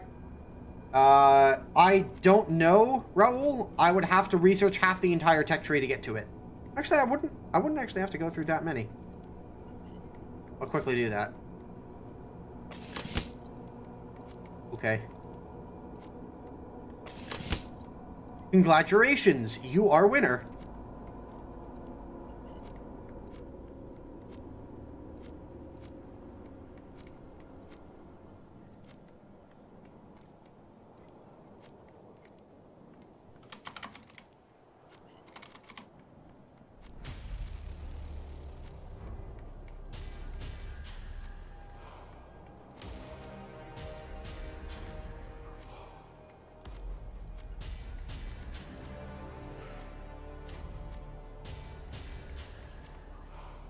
There we go.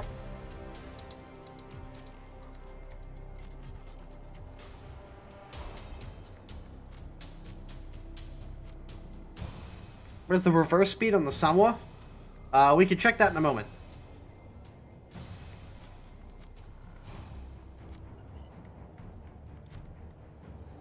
I want to see what... I'm kind of curious to see what the ZBD 86 late looks like.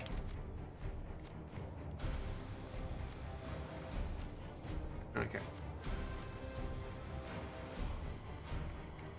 Oh no.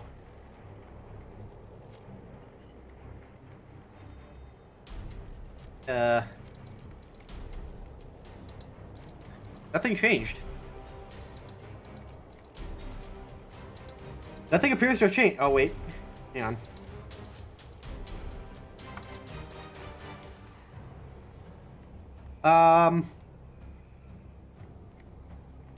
Oh, interesting.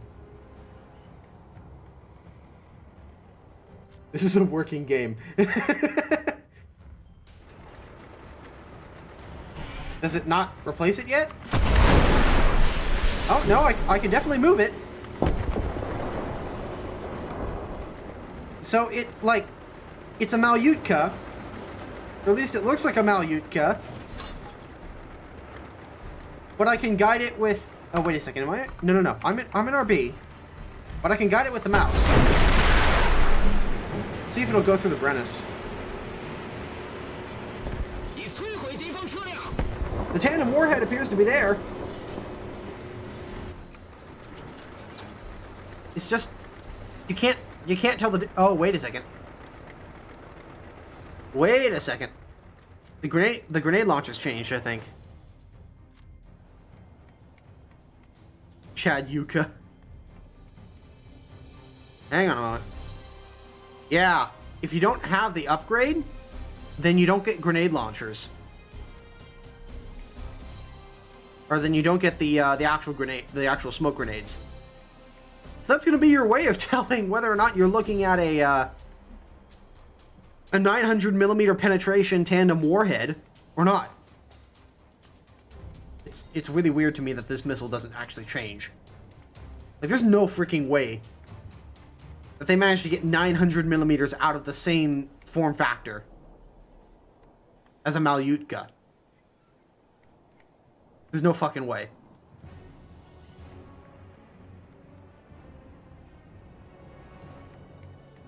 Like how the sunlight gleams off those grenades. Yeah, it looks nice.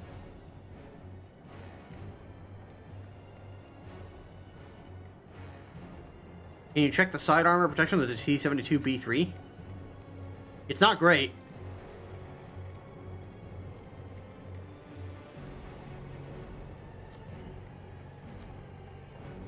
I mean, against heat, 450 to 500 is what you're looking at.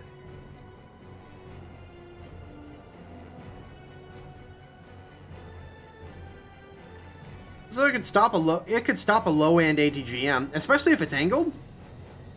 Like this will stop most ATGMs or shit charges. Because remember, volumetric ammunition is now a thing. Though it won't stop anything from going through your engine block. Volumetric ammo is now a thing, so it's possible that the edge of the round will clip the heat.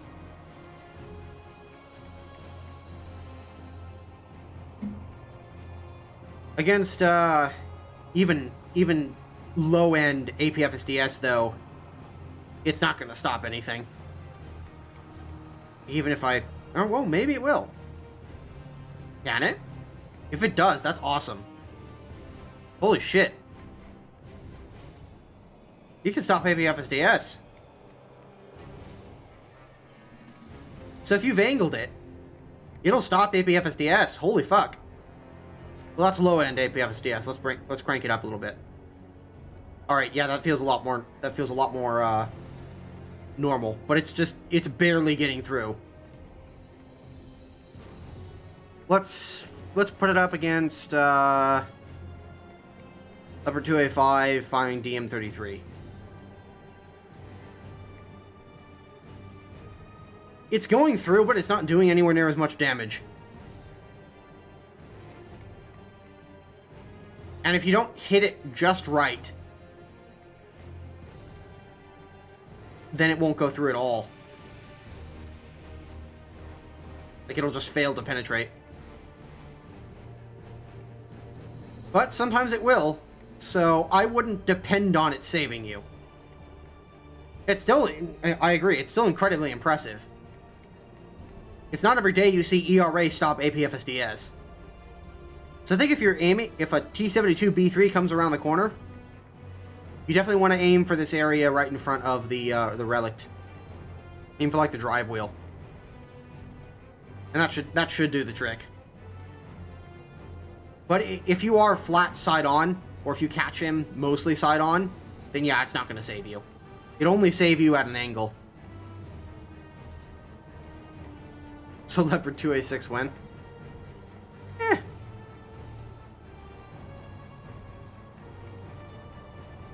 Well, the Ariete, yeah, the Ariete will definitely lull pen. At least I would hope so.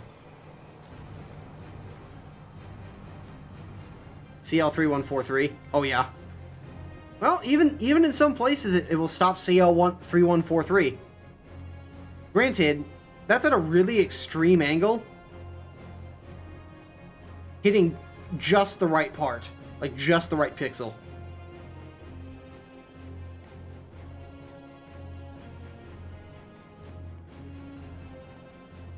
Yeah. You're not stopping CL3143. I mean, and the CV9120 gets it as well.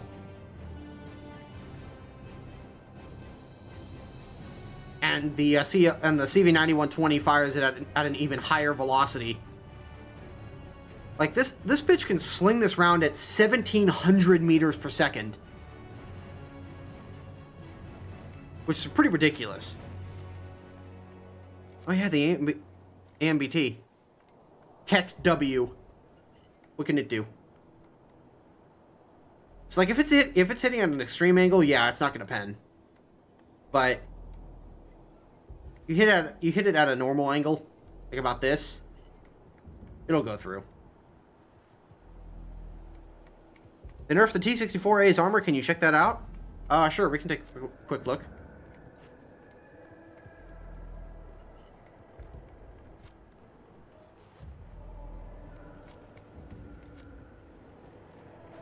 BM9. Oh boy. Oh, it looks like the turret is still good as ever. But yeah, the hull was always a weak point for the T-64A, so that's not too surprising. nerf it against heat? It's definitely, like, just barely enough.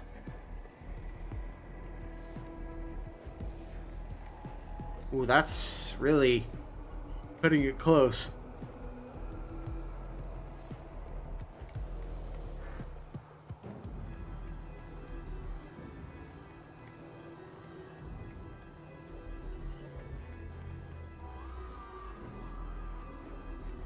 Will the fins on the APFSDS shell interact volumetric as well, or only the core? It should. It's like if I fire it right past this cannon barrel.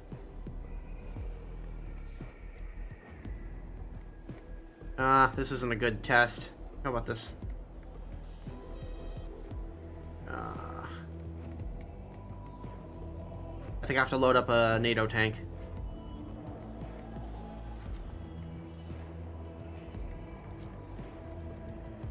That should do it.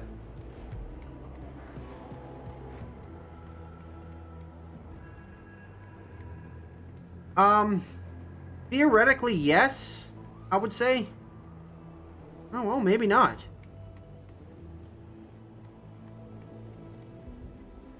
I think it's possible, but not very likely.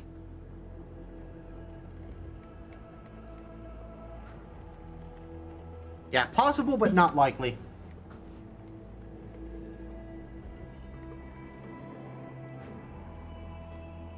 Ooh.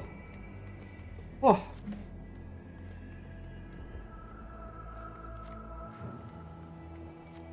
Where it should actually matter, though,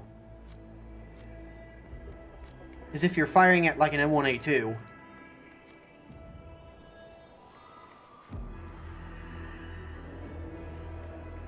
Like, APFSDS shouldn't do that.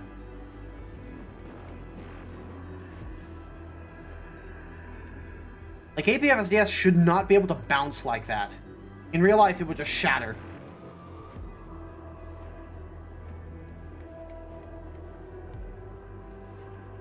They said they turned off volumetric shells for now? Did they, though?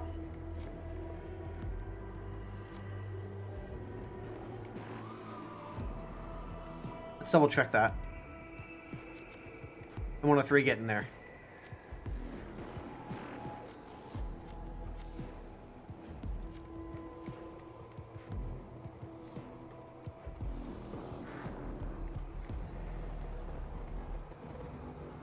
It doesn't look like it.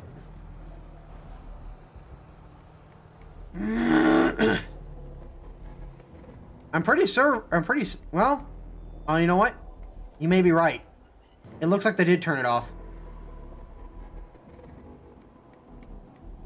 Or, well, maybe not.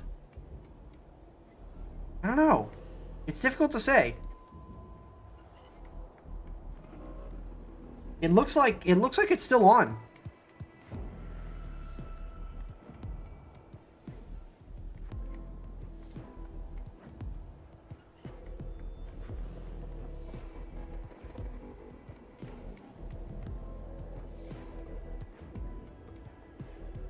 Yeah, it's definitely still on. Although it appears to be adjusted a little bit.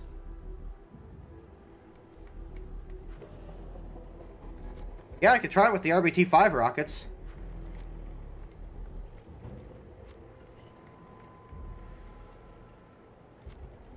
TT-250.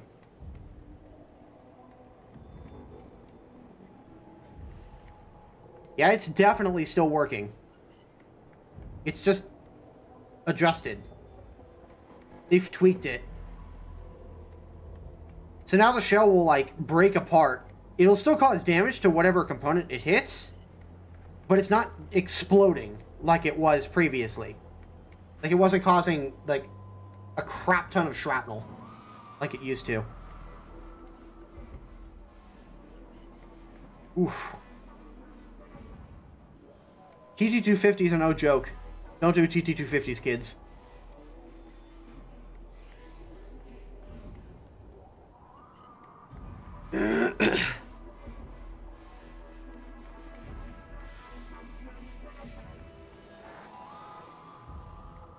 Yeah, they added protection analysis to aircraft.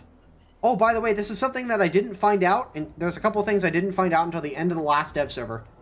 The M103 got a massive... The M103 and the Conqueror also got massive buffs to their overall protection on their turrets. Like, you guys can see that the protection is now significantly better across the board on the M103.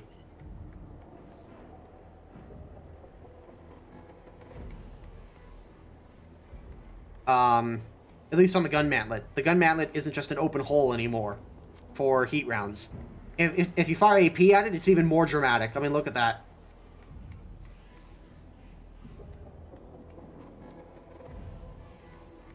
Like, you still have the possibility of trying to get through here, but it's nowhere near as good as it used to. It's nowhere near as deadly as it used to be.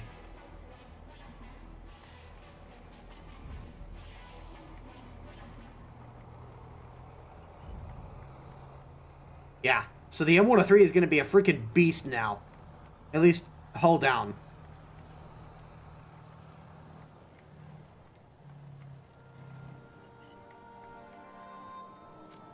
And the Conqueror got a slight buff as well. APDS rounds, I found, will still punch straight through the gun mantlet. But they won't do anywhere near as much fragmentation as they used to. But if we, say, load up a T-54 or a BR-471, like an APHE shell for a Russian 100mm, it's nowhere near as likely to go through as it used to be. Granted, the lower plate is still a weak point. That hasn't changed, but it's definitely way better than it was. Yeah, I showed that off earlier, ChickenBot, but the M60A1 turret armor was finally fixed. And something else that the Japanese players have to get excited about: the Type 74G got an LWS. The Type 87 did not. It's the Type 89. Yeah, the Type 89 got an LWS. And did the Type 90s? Yeah, the Type 90s got LWSs. And I believe the Type 16 also gets it. Yes. So virtually almost all of the Japanese top-tier vehicles got LWSs, with the exception of the Type 74, the Type 87, and the Type 16. Everything else got an LWS. So... So when a helicopter is laser designating you for an ATGM launch, you're going to be notified. Oops. There we go. So yeah, top tier Japan players rejoice. The only way to test the LWS, Duke of Dork, is to go into a custom battle, which we'll do later. Don't worry, we will.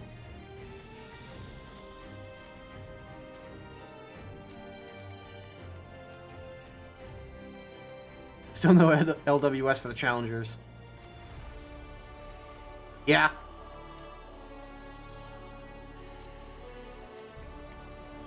But even if they did get an LWS, I don't know if it would fix them. I mean, it's not like the LWS is going to be a huge game changer for all of these vehicles in either way. Like, it's going to help. Knowing when you're being designated by a helicopter for an ATGM launch is pretty nice. But, I mean, it's not going to make up for bad positioning. And all that's telling you is that a helicopter is looking at you. That does not mean that you're not going to get, like, you're going to be able to get away scot-free.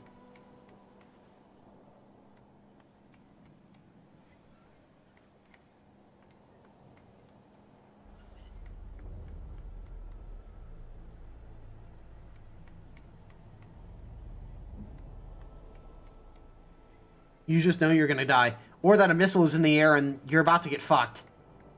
Really, your best defense, if you get a laser designation warning, pop smoke and hide behind it. or get like proper concealment between you and wherever the helicopter is firing at you from. I mean, hey, I'd rather know in advance and have a chance of surviving than to never know at all and just get blasted out of nowhere.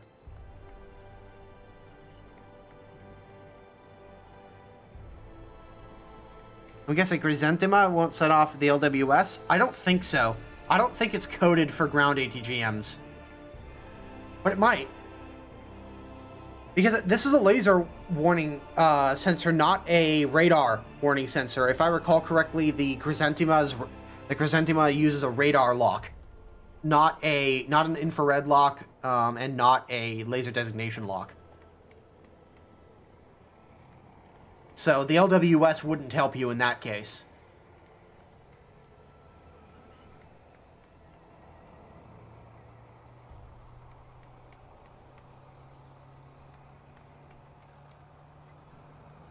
Ugh.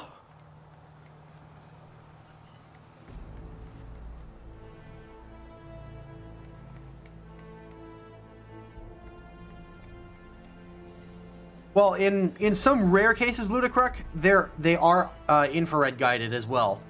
The PARS missiles on the German UHT, the German Tiger UHT.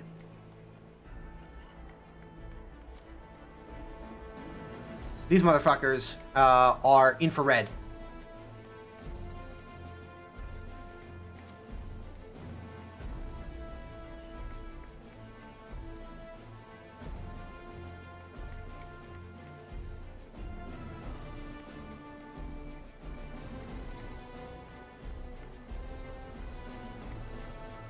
Well, here's the thing. I would, again, much rather have LWS than not have it. If a vehicle has an LWS on it, for the love of God, give it to it. Because right now, there's, like, virtually no counter to ATGMs from helicopters. Like, you're basically stuck looking at the sky and keeping an eye out for a helicopter all the time when you really should be looking at the ground around you. So having those eyes on the back of your head to tell you, hey, somebody's looking at you, or hey, somebody's fired a missile at you. That helps. Like, even if you die anyways, like, you still have the chance of being able to save yourself in some way or another.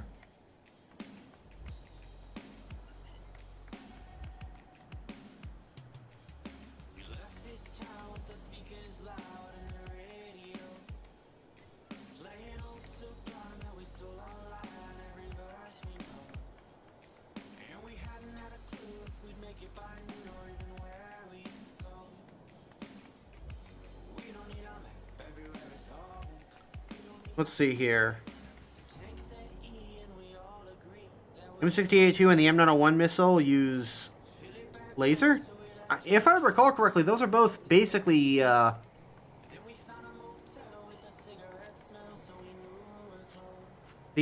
Shillelagh?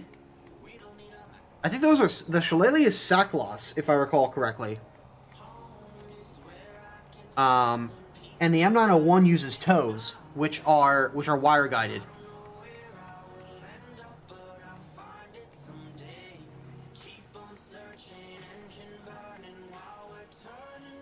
Giving Type 16 an advanced stab plus weapons calculation for moving would fix it. I don't know. Like, if we're gonna start introducing fire control systems, that's a whole different can of worms. Here's the thing, like, I don't think people realize how powerful a good fire control system is. Like, it's pretty insane, the kind of things you can pull off with modern fire control systems. Okay, think of it this way. You see a target, you're sitting on Eastern Europe, and you get like the large version of Eastern Europe. So like you've got the north and south spawns where tanks have to cross open ground. You could sit in your spawn, see a tank crossing a field 2.5 kilometers away, track the target for 1.5 seconds and laze him, or lays him and track the target for 1.5 seconds and pull the trigger and get a first round hit. That's how good modern fire control systems are. It's kind of insane. You combine that with thermal optics and smart ammunition, like, it's pretty scary.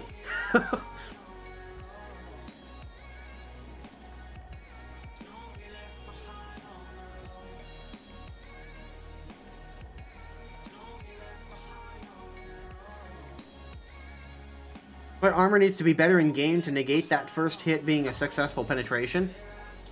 Well, I'm not in favor of overbuffing a vehicle beyond what it is historically. Like, if a vehicle can be made better, like it's missing armor or something like that, and there's sufficient evidence to prove that, great. I'm all for that. What I'm not for is buffing a vehicle beyond its capabilities, as most of the Teeaboos seem to think is okay. Of course, all the Teeaboos are going, "Reep!" But yeah. Modern fire control systems are a whole can of worms that I would rather not open right now. Because honestly, here's the thing. I like the current system. Could they introduce fire control systems and make it fun? Potentially. But I feel like it would add more problems than it would create solutions. Like thermal sights, that's one thing. Also, it creates a significant... Here's the other thing. Like, fire control systems from vehicle to vehicle vary wildly. And, for example, Russian fire control systems, by and large, on their newer vehicles, this isn't as much the case, but by and large, a lot of the Russian vehicles' fire control systems are not quite as advanced as the Western ones. The M1A2, for example, has one of the... It's literally like playing a point-and-click adventure game. It's really... Like, you can learn how to get first-round hits on moving targets at 3 kilometers within 5 minutes of getting into an M1A2 for the first time. It's that easy. They make it that easy to get moving target hits at 2 kilometers plus. It's really not hard with an M1A2. So, like, because all you have to do with an M1A2, just use the Type 16 as a quick demonstration piece. All you have to do is, where's that motherfucker who always moves around? It's like, oh, I track him for one, so I'm tracking him, lays, tracking him, boom. And the gun, and here's the thing. In War Thunder, the gun doesn't adjust or anything, but in real life, on the M1A2, when you laze a target, the gun automatically elevates and applies lead. And it doesn't do anything in the sight. So on the sight, all you see is the round just go like flying way off to the front left here, without any movement of the sight. And you get a first round hit. It's fucking scary. Stocks OP. Want to test the LWS? I have it for the Type 16. In a moment. I want to make sure that there's other things that I haven't missed. So yeah, FCS is like...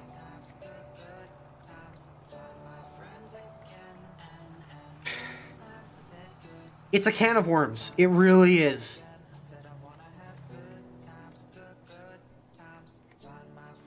Yeah, in Sim we're already partially there, where the gun elevates, where the gun will elevate, but there's no system in place yet to apply lead.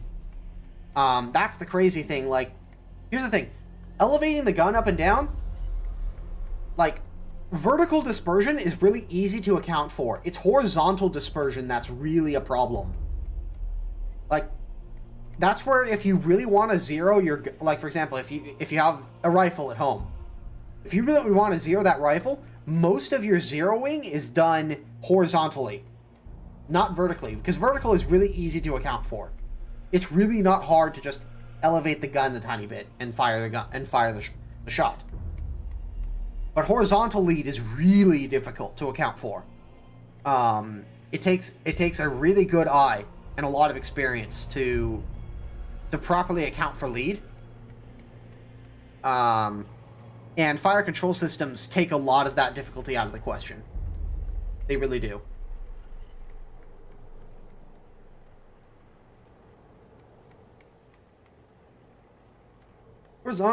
Horizontal is not that important since everyone in War Thunder camps. That is the rule to do good in War Thunder. Don't you know that? At some point or another, you have to move. I mean, yeah, you can camp in your spawn and not move the tank the entire battle. I mean, and newsflash, people who don't know, guess what? Tank combat involves a lot of camping. Newsflash.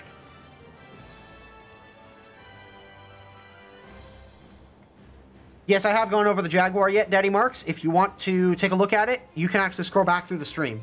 I have DVR enabled, so you can scroll back and find it. Can we just talk about the HE replenish time on the Bug Light versus the one on the HSTVL? Oh, you mean the vehicle that's broken in virtually every single way? When you move, you get a Nord to the face. Or if you're Germany, you get a bullpup. Same difference.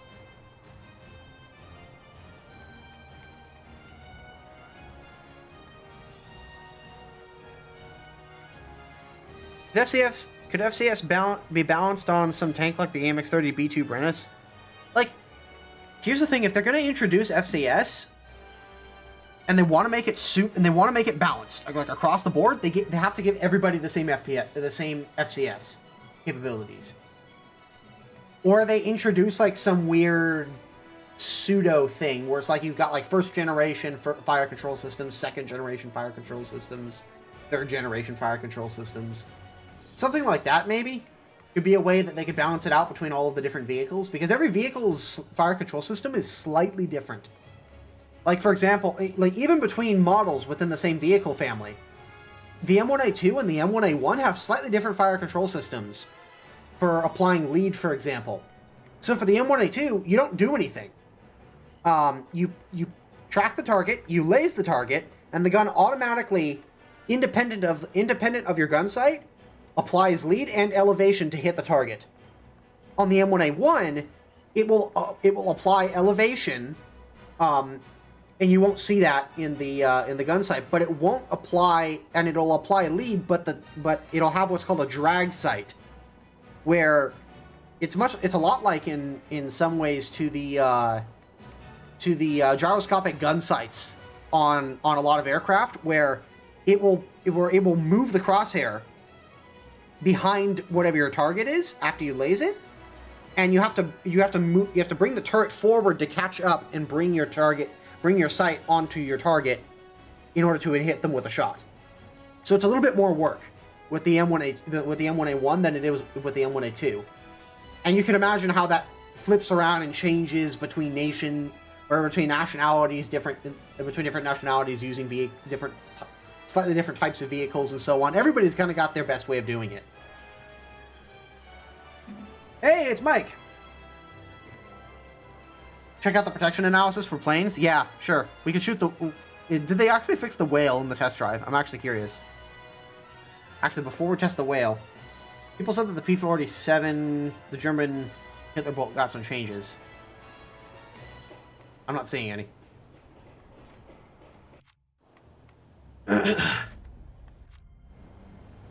Does the BV-238 still become a submarine when we put it in protection analysis? It's staying there. Hang on.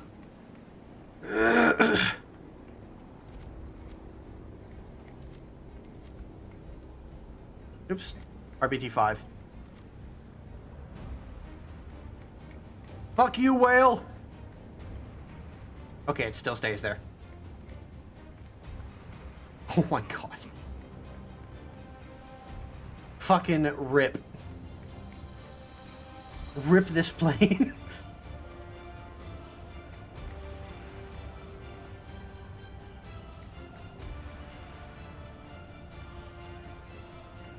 Yeah, aircraft get protection analysis, and they can be shot at by tanks, planes, or helicopters.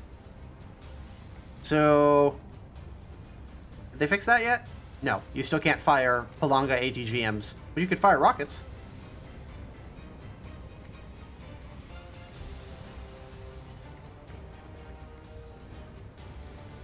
Hit it with the FE405? Sure.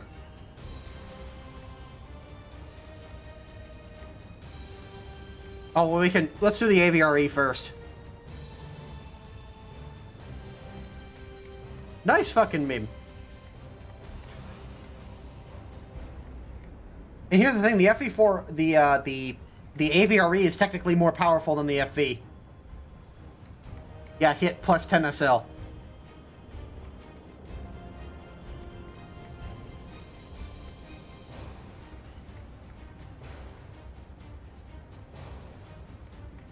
Oh my god. Whale meat for dinner. Yeah. Center mass on a PE8. Oh. Oh. Okay. It's... Some of the fragments are still traveling.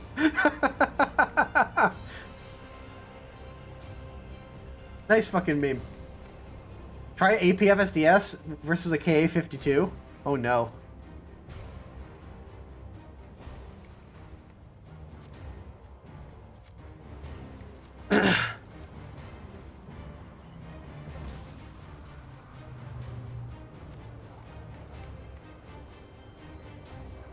Fuck you, bitch.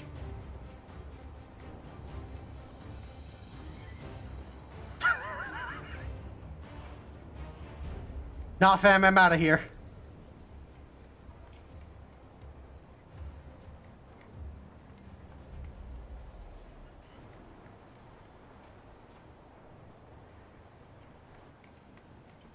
Well, G fucking G.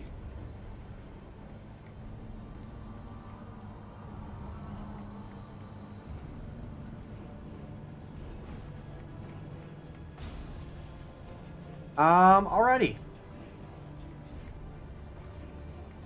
When will Sweden get the vegan? It's about time.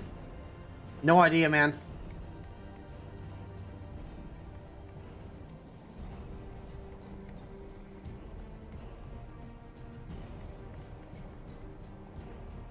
Is it protection analysis on planes kind of useless for planes, though? Not necessarily. It could be useful to observe the effect of certain cannon shells on aircraft. So, like, oh, why is my LA-7 taking so much damage from German 20 mils? So, Germany...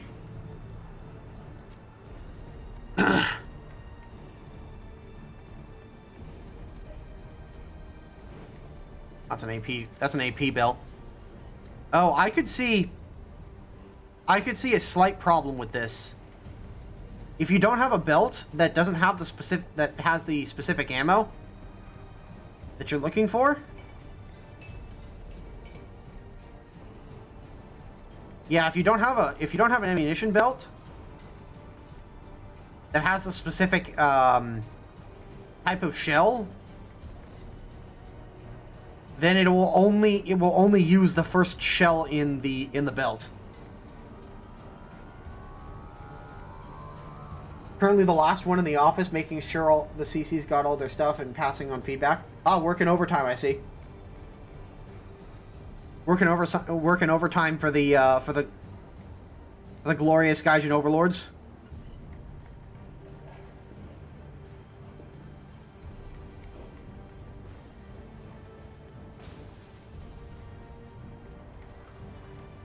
Who would win, a B-17 or a 50mm aircraft cannon, boy? Great question.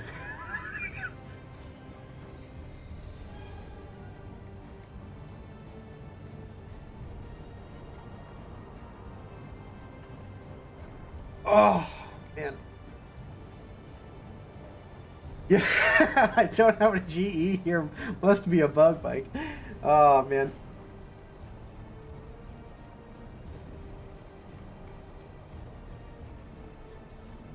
You know, Mike could actually, I don't think that Mike, well, he probably could give it to everybody. He'd probably just be fired for it. Be rather counterintuitive to have a man on the inside only for him to just get himself fired, right? Right, Mike? Mike's just like, I don't know what you're talking about.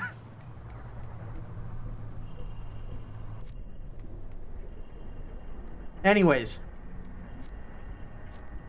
I think we'll do a quick custom battle. And then I'm going to go ahead and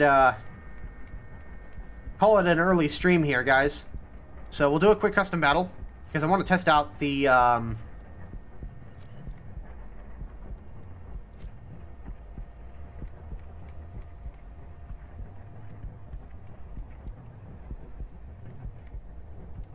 I probably wouldn't get fired, but it would take longer than the dev server lasts to give everyone stuff. Because you have to put all that shit in manually, don't you? I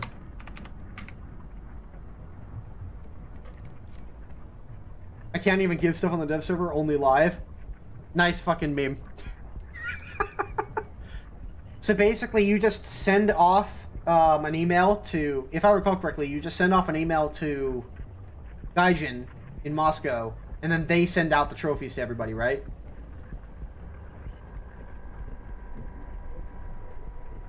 Oh, we create an Excel file and run it through a script. Okay. But the longer the list, the longer it takes for the script to finish. Oh, God.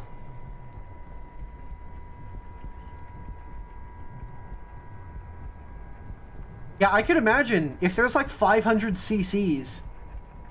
That would take a while. That could take a few minutes. And the server is probably sitting there like, what the fuck are you trying to do to me? Why you do this?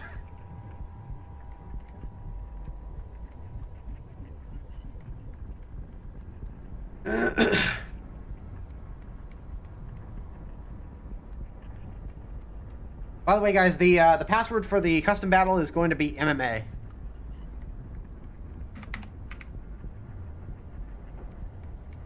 We cut out all the inactive ones for this run from 510 down to 280-ish. That makes sense. Funnily enough, also resulted in no major leak this time.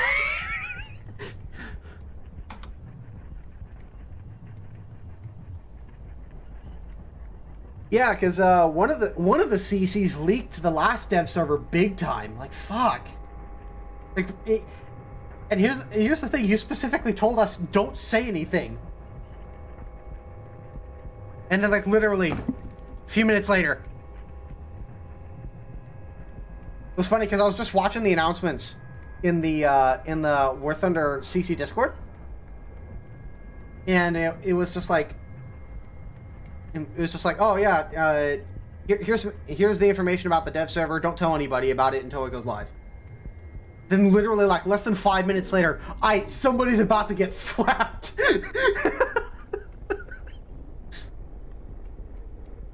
I even put it in bright red letters at the top of the email this time, since the person in question apparently didn't see. Oh, okay, okay.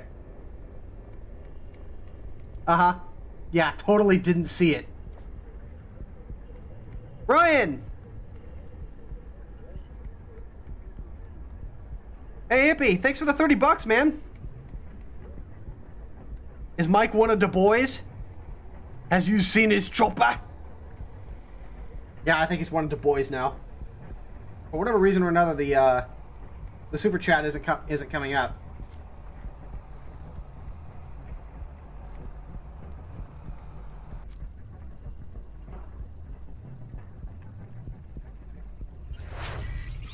There it is. Although, for whatever reason or another, the notification didn't show up at all. Okay, yeah, the notification for Super Chats isn't working, period. Nice. Nice fucking meme. I sent a stern email, it seems to have worked. Yeah, Oxy's working here too. How is, How's working with Guy Jiggles in general? I'm sure people would love to hear about that.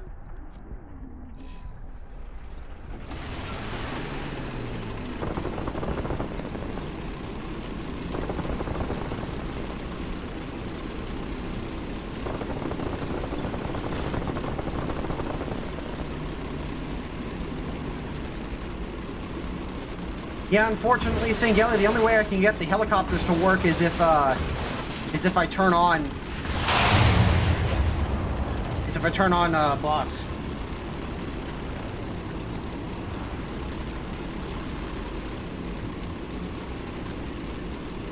Well, appreciate that, Sempano.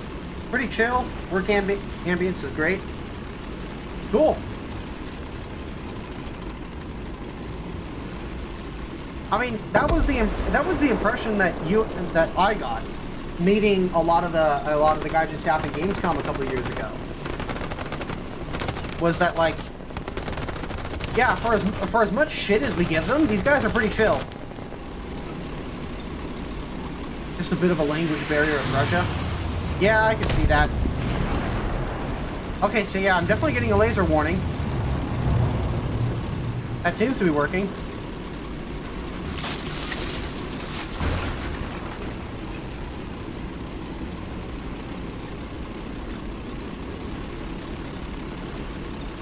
I should do an office vlog at some point? Yeah, totally. Give us an office tour.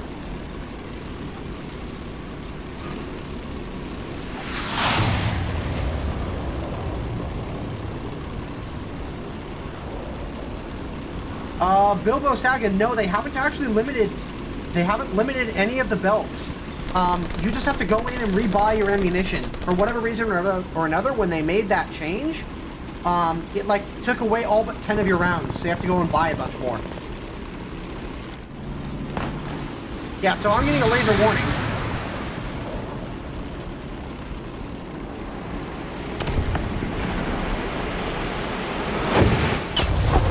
Okay, so I'm not getting a warning when he fires the missile, but I do get a warning when he locks onto me with a laser.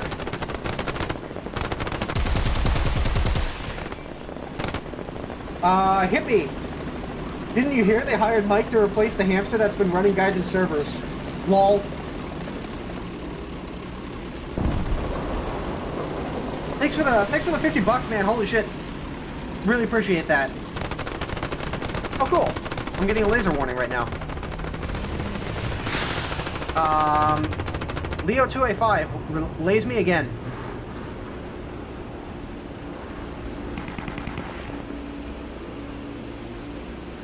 Oh shit! Oh, now it's telling me which direction the lasers are coming from. So I'm getting a laze from... Yeah, I'm getting a laze from the town. That's super cool. So it works for laser rangefinders now. Awesome.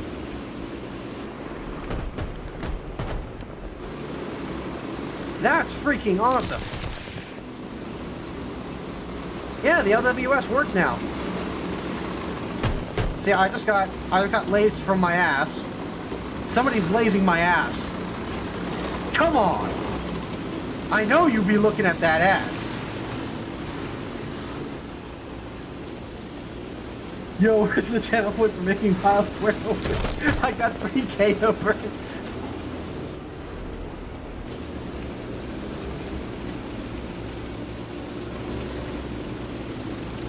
Something for your birthday. Well, I appreciate that, Hippie. Hey, oh yeah, Hippie. We gotta do some more Wood Elf stuff. Oh yeah. Jan clearly failed at his job.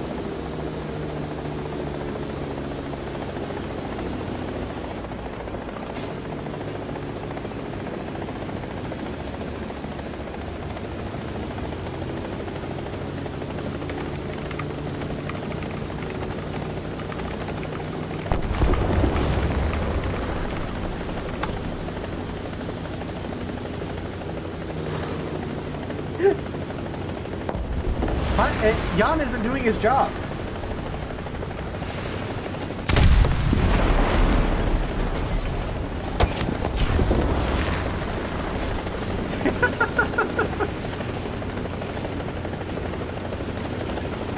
Soon TM. Totally always need more wood in my life. Yeah, I meant to ask you last night, but I got sidetracked. I've also been super sidetracked all morning because I got a surprise birthday present in the form of a Galaxy Note 20. I was not expecting to get one. I've been using a Samsung Galaxy S7 for the last few years, so that was really nice. So far, I'm pretty happy with it, but I've only had it for a few hours now.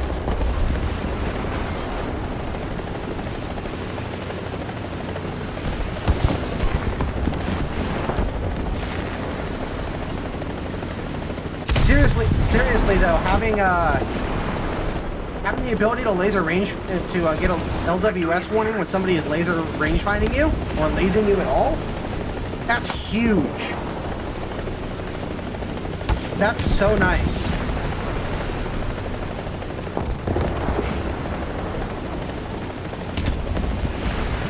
3 weeks tops before that screen shatters. I mean, well, that's why I'm getting a pretty heavy-duty case for it. Unfortunately, the case doesn't ship until September, so I've got to I gotta hold on to it till then. How's the picture quality on? Oh god. I think that was an AI. Yeah, that was an AI. The picture quality is amazing, actually. I mean, it's a flagship device, so it is a very nice device. Nice and bright. And yes, I do have my logo on it as my background. So, because I am totally that narcissistic. No, it's just because I hate most wallpapers, so. But yeah, you can load as much of any shell type as you want, really. Actually, let me jump out and swap the shells around. It's also got one of those camera arrays on the back. I'm not really a phone photography nut, but for the few times that I end up taking pictures, it'll look pretty nice. When is the next Super Unicorn review coming? Not for at least a couple of weeks. A-okay. I've gotta collect more footage. Considering I just put one out this weekend, or this last weekend, I gotta collect some more footage before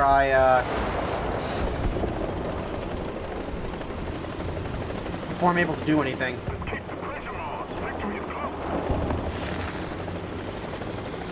So yeah, now you can swap ammo types at will.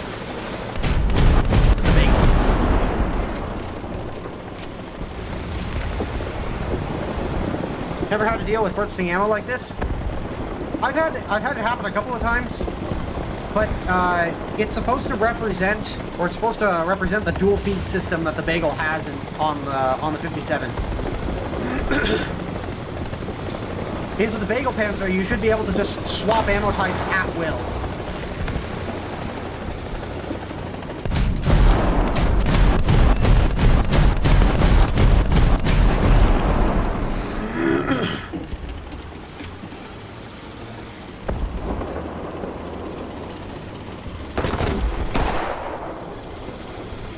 But yeah, I'm getting a pretty heavy duty case for my Note, because I had like a real chunky case for the last phone I had.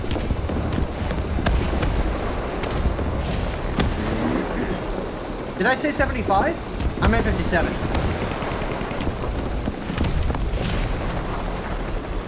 Yeah, it's a 57. This is a 57mm Canon. What's the status of the Oculus, by the way? Has it arrived yet? Oh yeah, it arrived a few weeks ago. I've been playing with it periodically. Here we are. This thing is pretty neat. Unfortunately, Facebook just announced that you're going to need to require a Facebook account. Right at, like, literally 2 weeks after I got it, you're going to need to have a Facebook account. Like, in October or something like that. So, I'm not particularly pleased. However, I will still be hanging on to it. I don't plan on refunding it.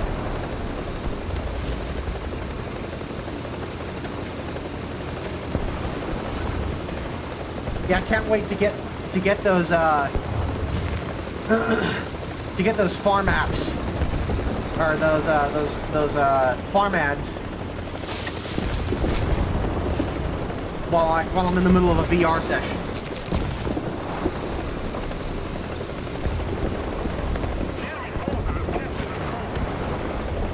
No, there's no new ammo for the 57, but you can swap ammo types at will now,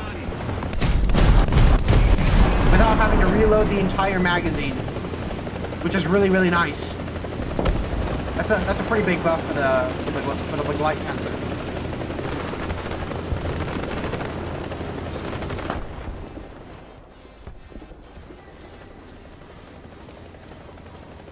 So yeah, Mike, what are you guys going to be streaming?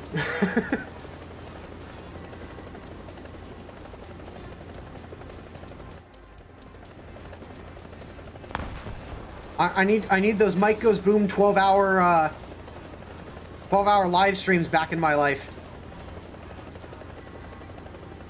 I'm lost without them. What is it, Jan? I gotta show you something? Oh no.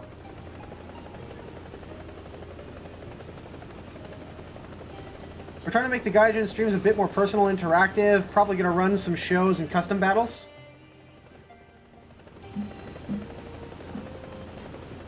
Jan, do I get anything for seeing it, or do I just lose, or do I just lose my sanity? Do I get any? I get any compensation for losing my sanity?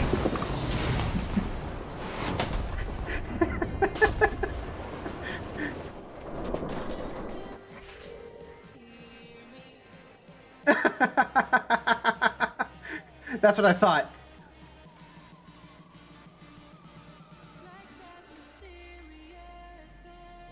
I'm just fucking with you, Jan. You don't have to donate every time you freaking come in here.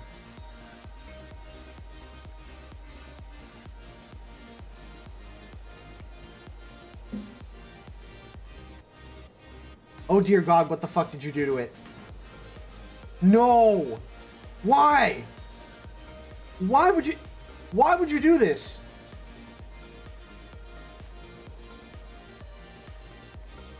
Yeah, I can't. I'm pretty certain I can't show most of this stuff on stream. Yeah, I'm pretty certain I can't show any of this on stream.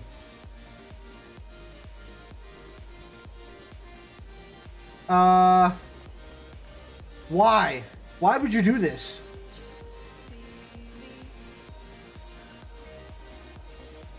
Yeah, I'm gonna save the rest of you your sanity, unless you're weebs. If you're weebs, you're just like, oh, I see this every day.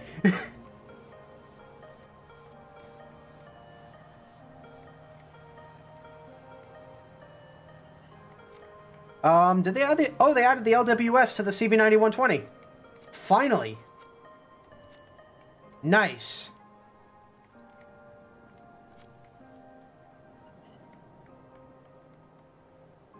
Could be worse. These are actually visible in game to other players. Oh no.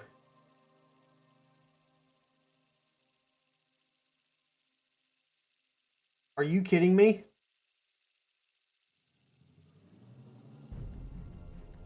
Why?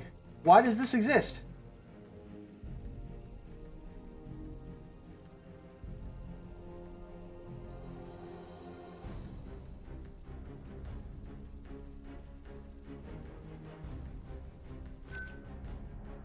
I need to set up the display so that it's not always on.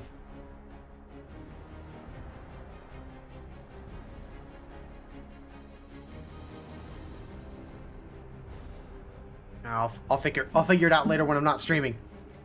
Okay.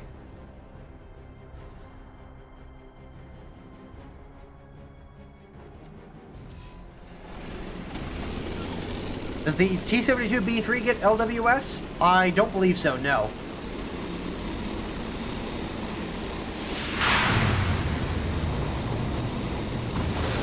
Is the SKRV 103 finally fixed?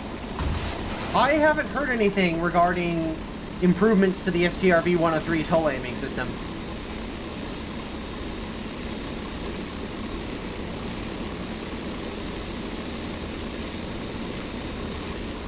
Two nukes weren't enough. How do you join the custom battle? You just find it in the custom battle menu and put in the password.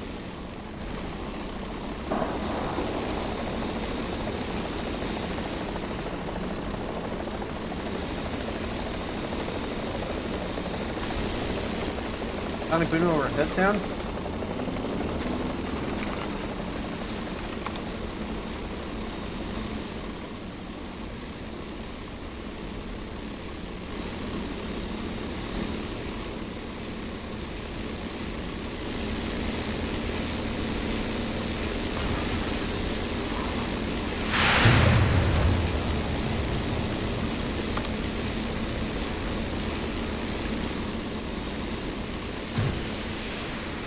You're doing all this just to trigger me, aren't you, Dion?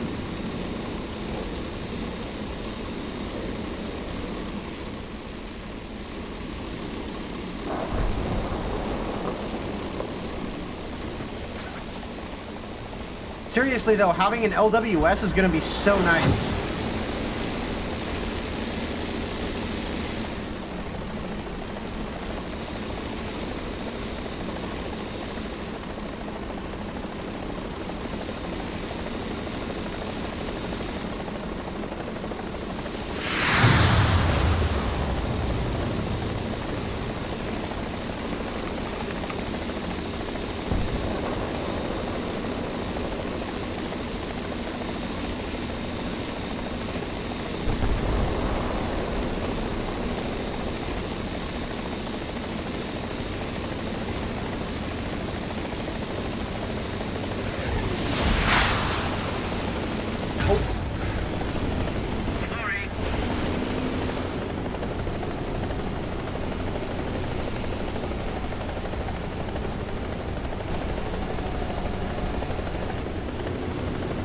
I was going low rider. I can't compete with that. And that's a Jaguar crashing. Nice.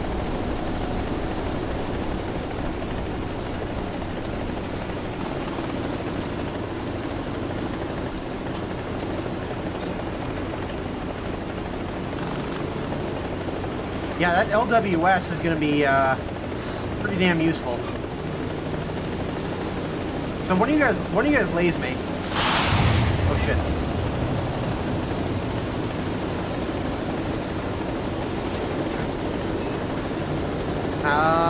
I'm not getting any warning. I will help repair this guy though. Yeah, I'm not getting any LWS warning. It looks like the module is there, it's just not functional yet. That's disappointing.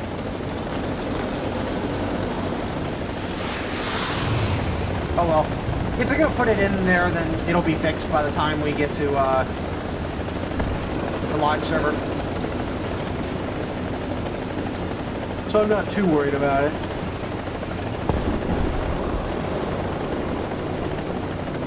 Oh.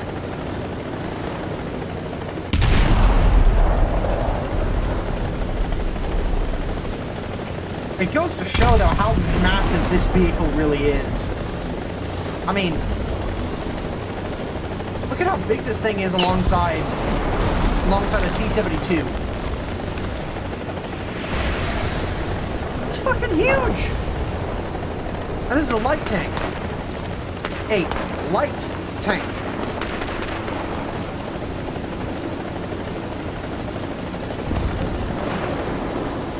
Well, Mason, it wasn't working previously, so... But, even still... At least it works on the TAM2C, so if it works on the TAM2C, then we'll see it working on other vehicles, I'm certain. Anyways, fellas, I got a few things that I need to take care of today. So I hope you guys enjoyed this stream. Thanks for stopping by, Mike. Always nice to hear from you. And hope that you guys enjoyed this stream. So, I will be back. Let's see here. I'll be back on Friday. Although, I don't know for how long, because either Friday or Saturday I'm going to be celebrating my birthday. So, I'm still hoping to do a live stream on Saturday, but it'll just depend on how things work out. It may work out that I move that Saturday stream that I was hoping to do for my birthday to Sunday, and we'll see what happens then. Anyways, thanks for coming out, everybody, and I will see you guys in the next one.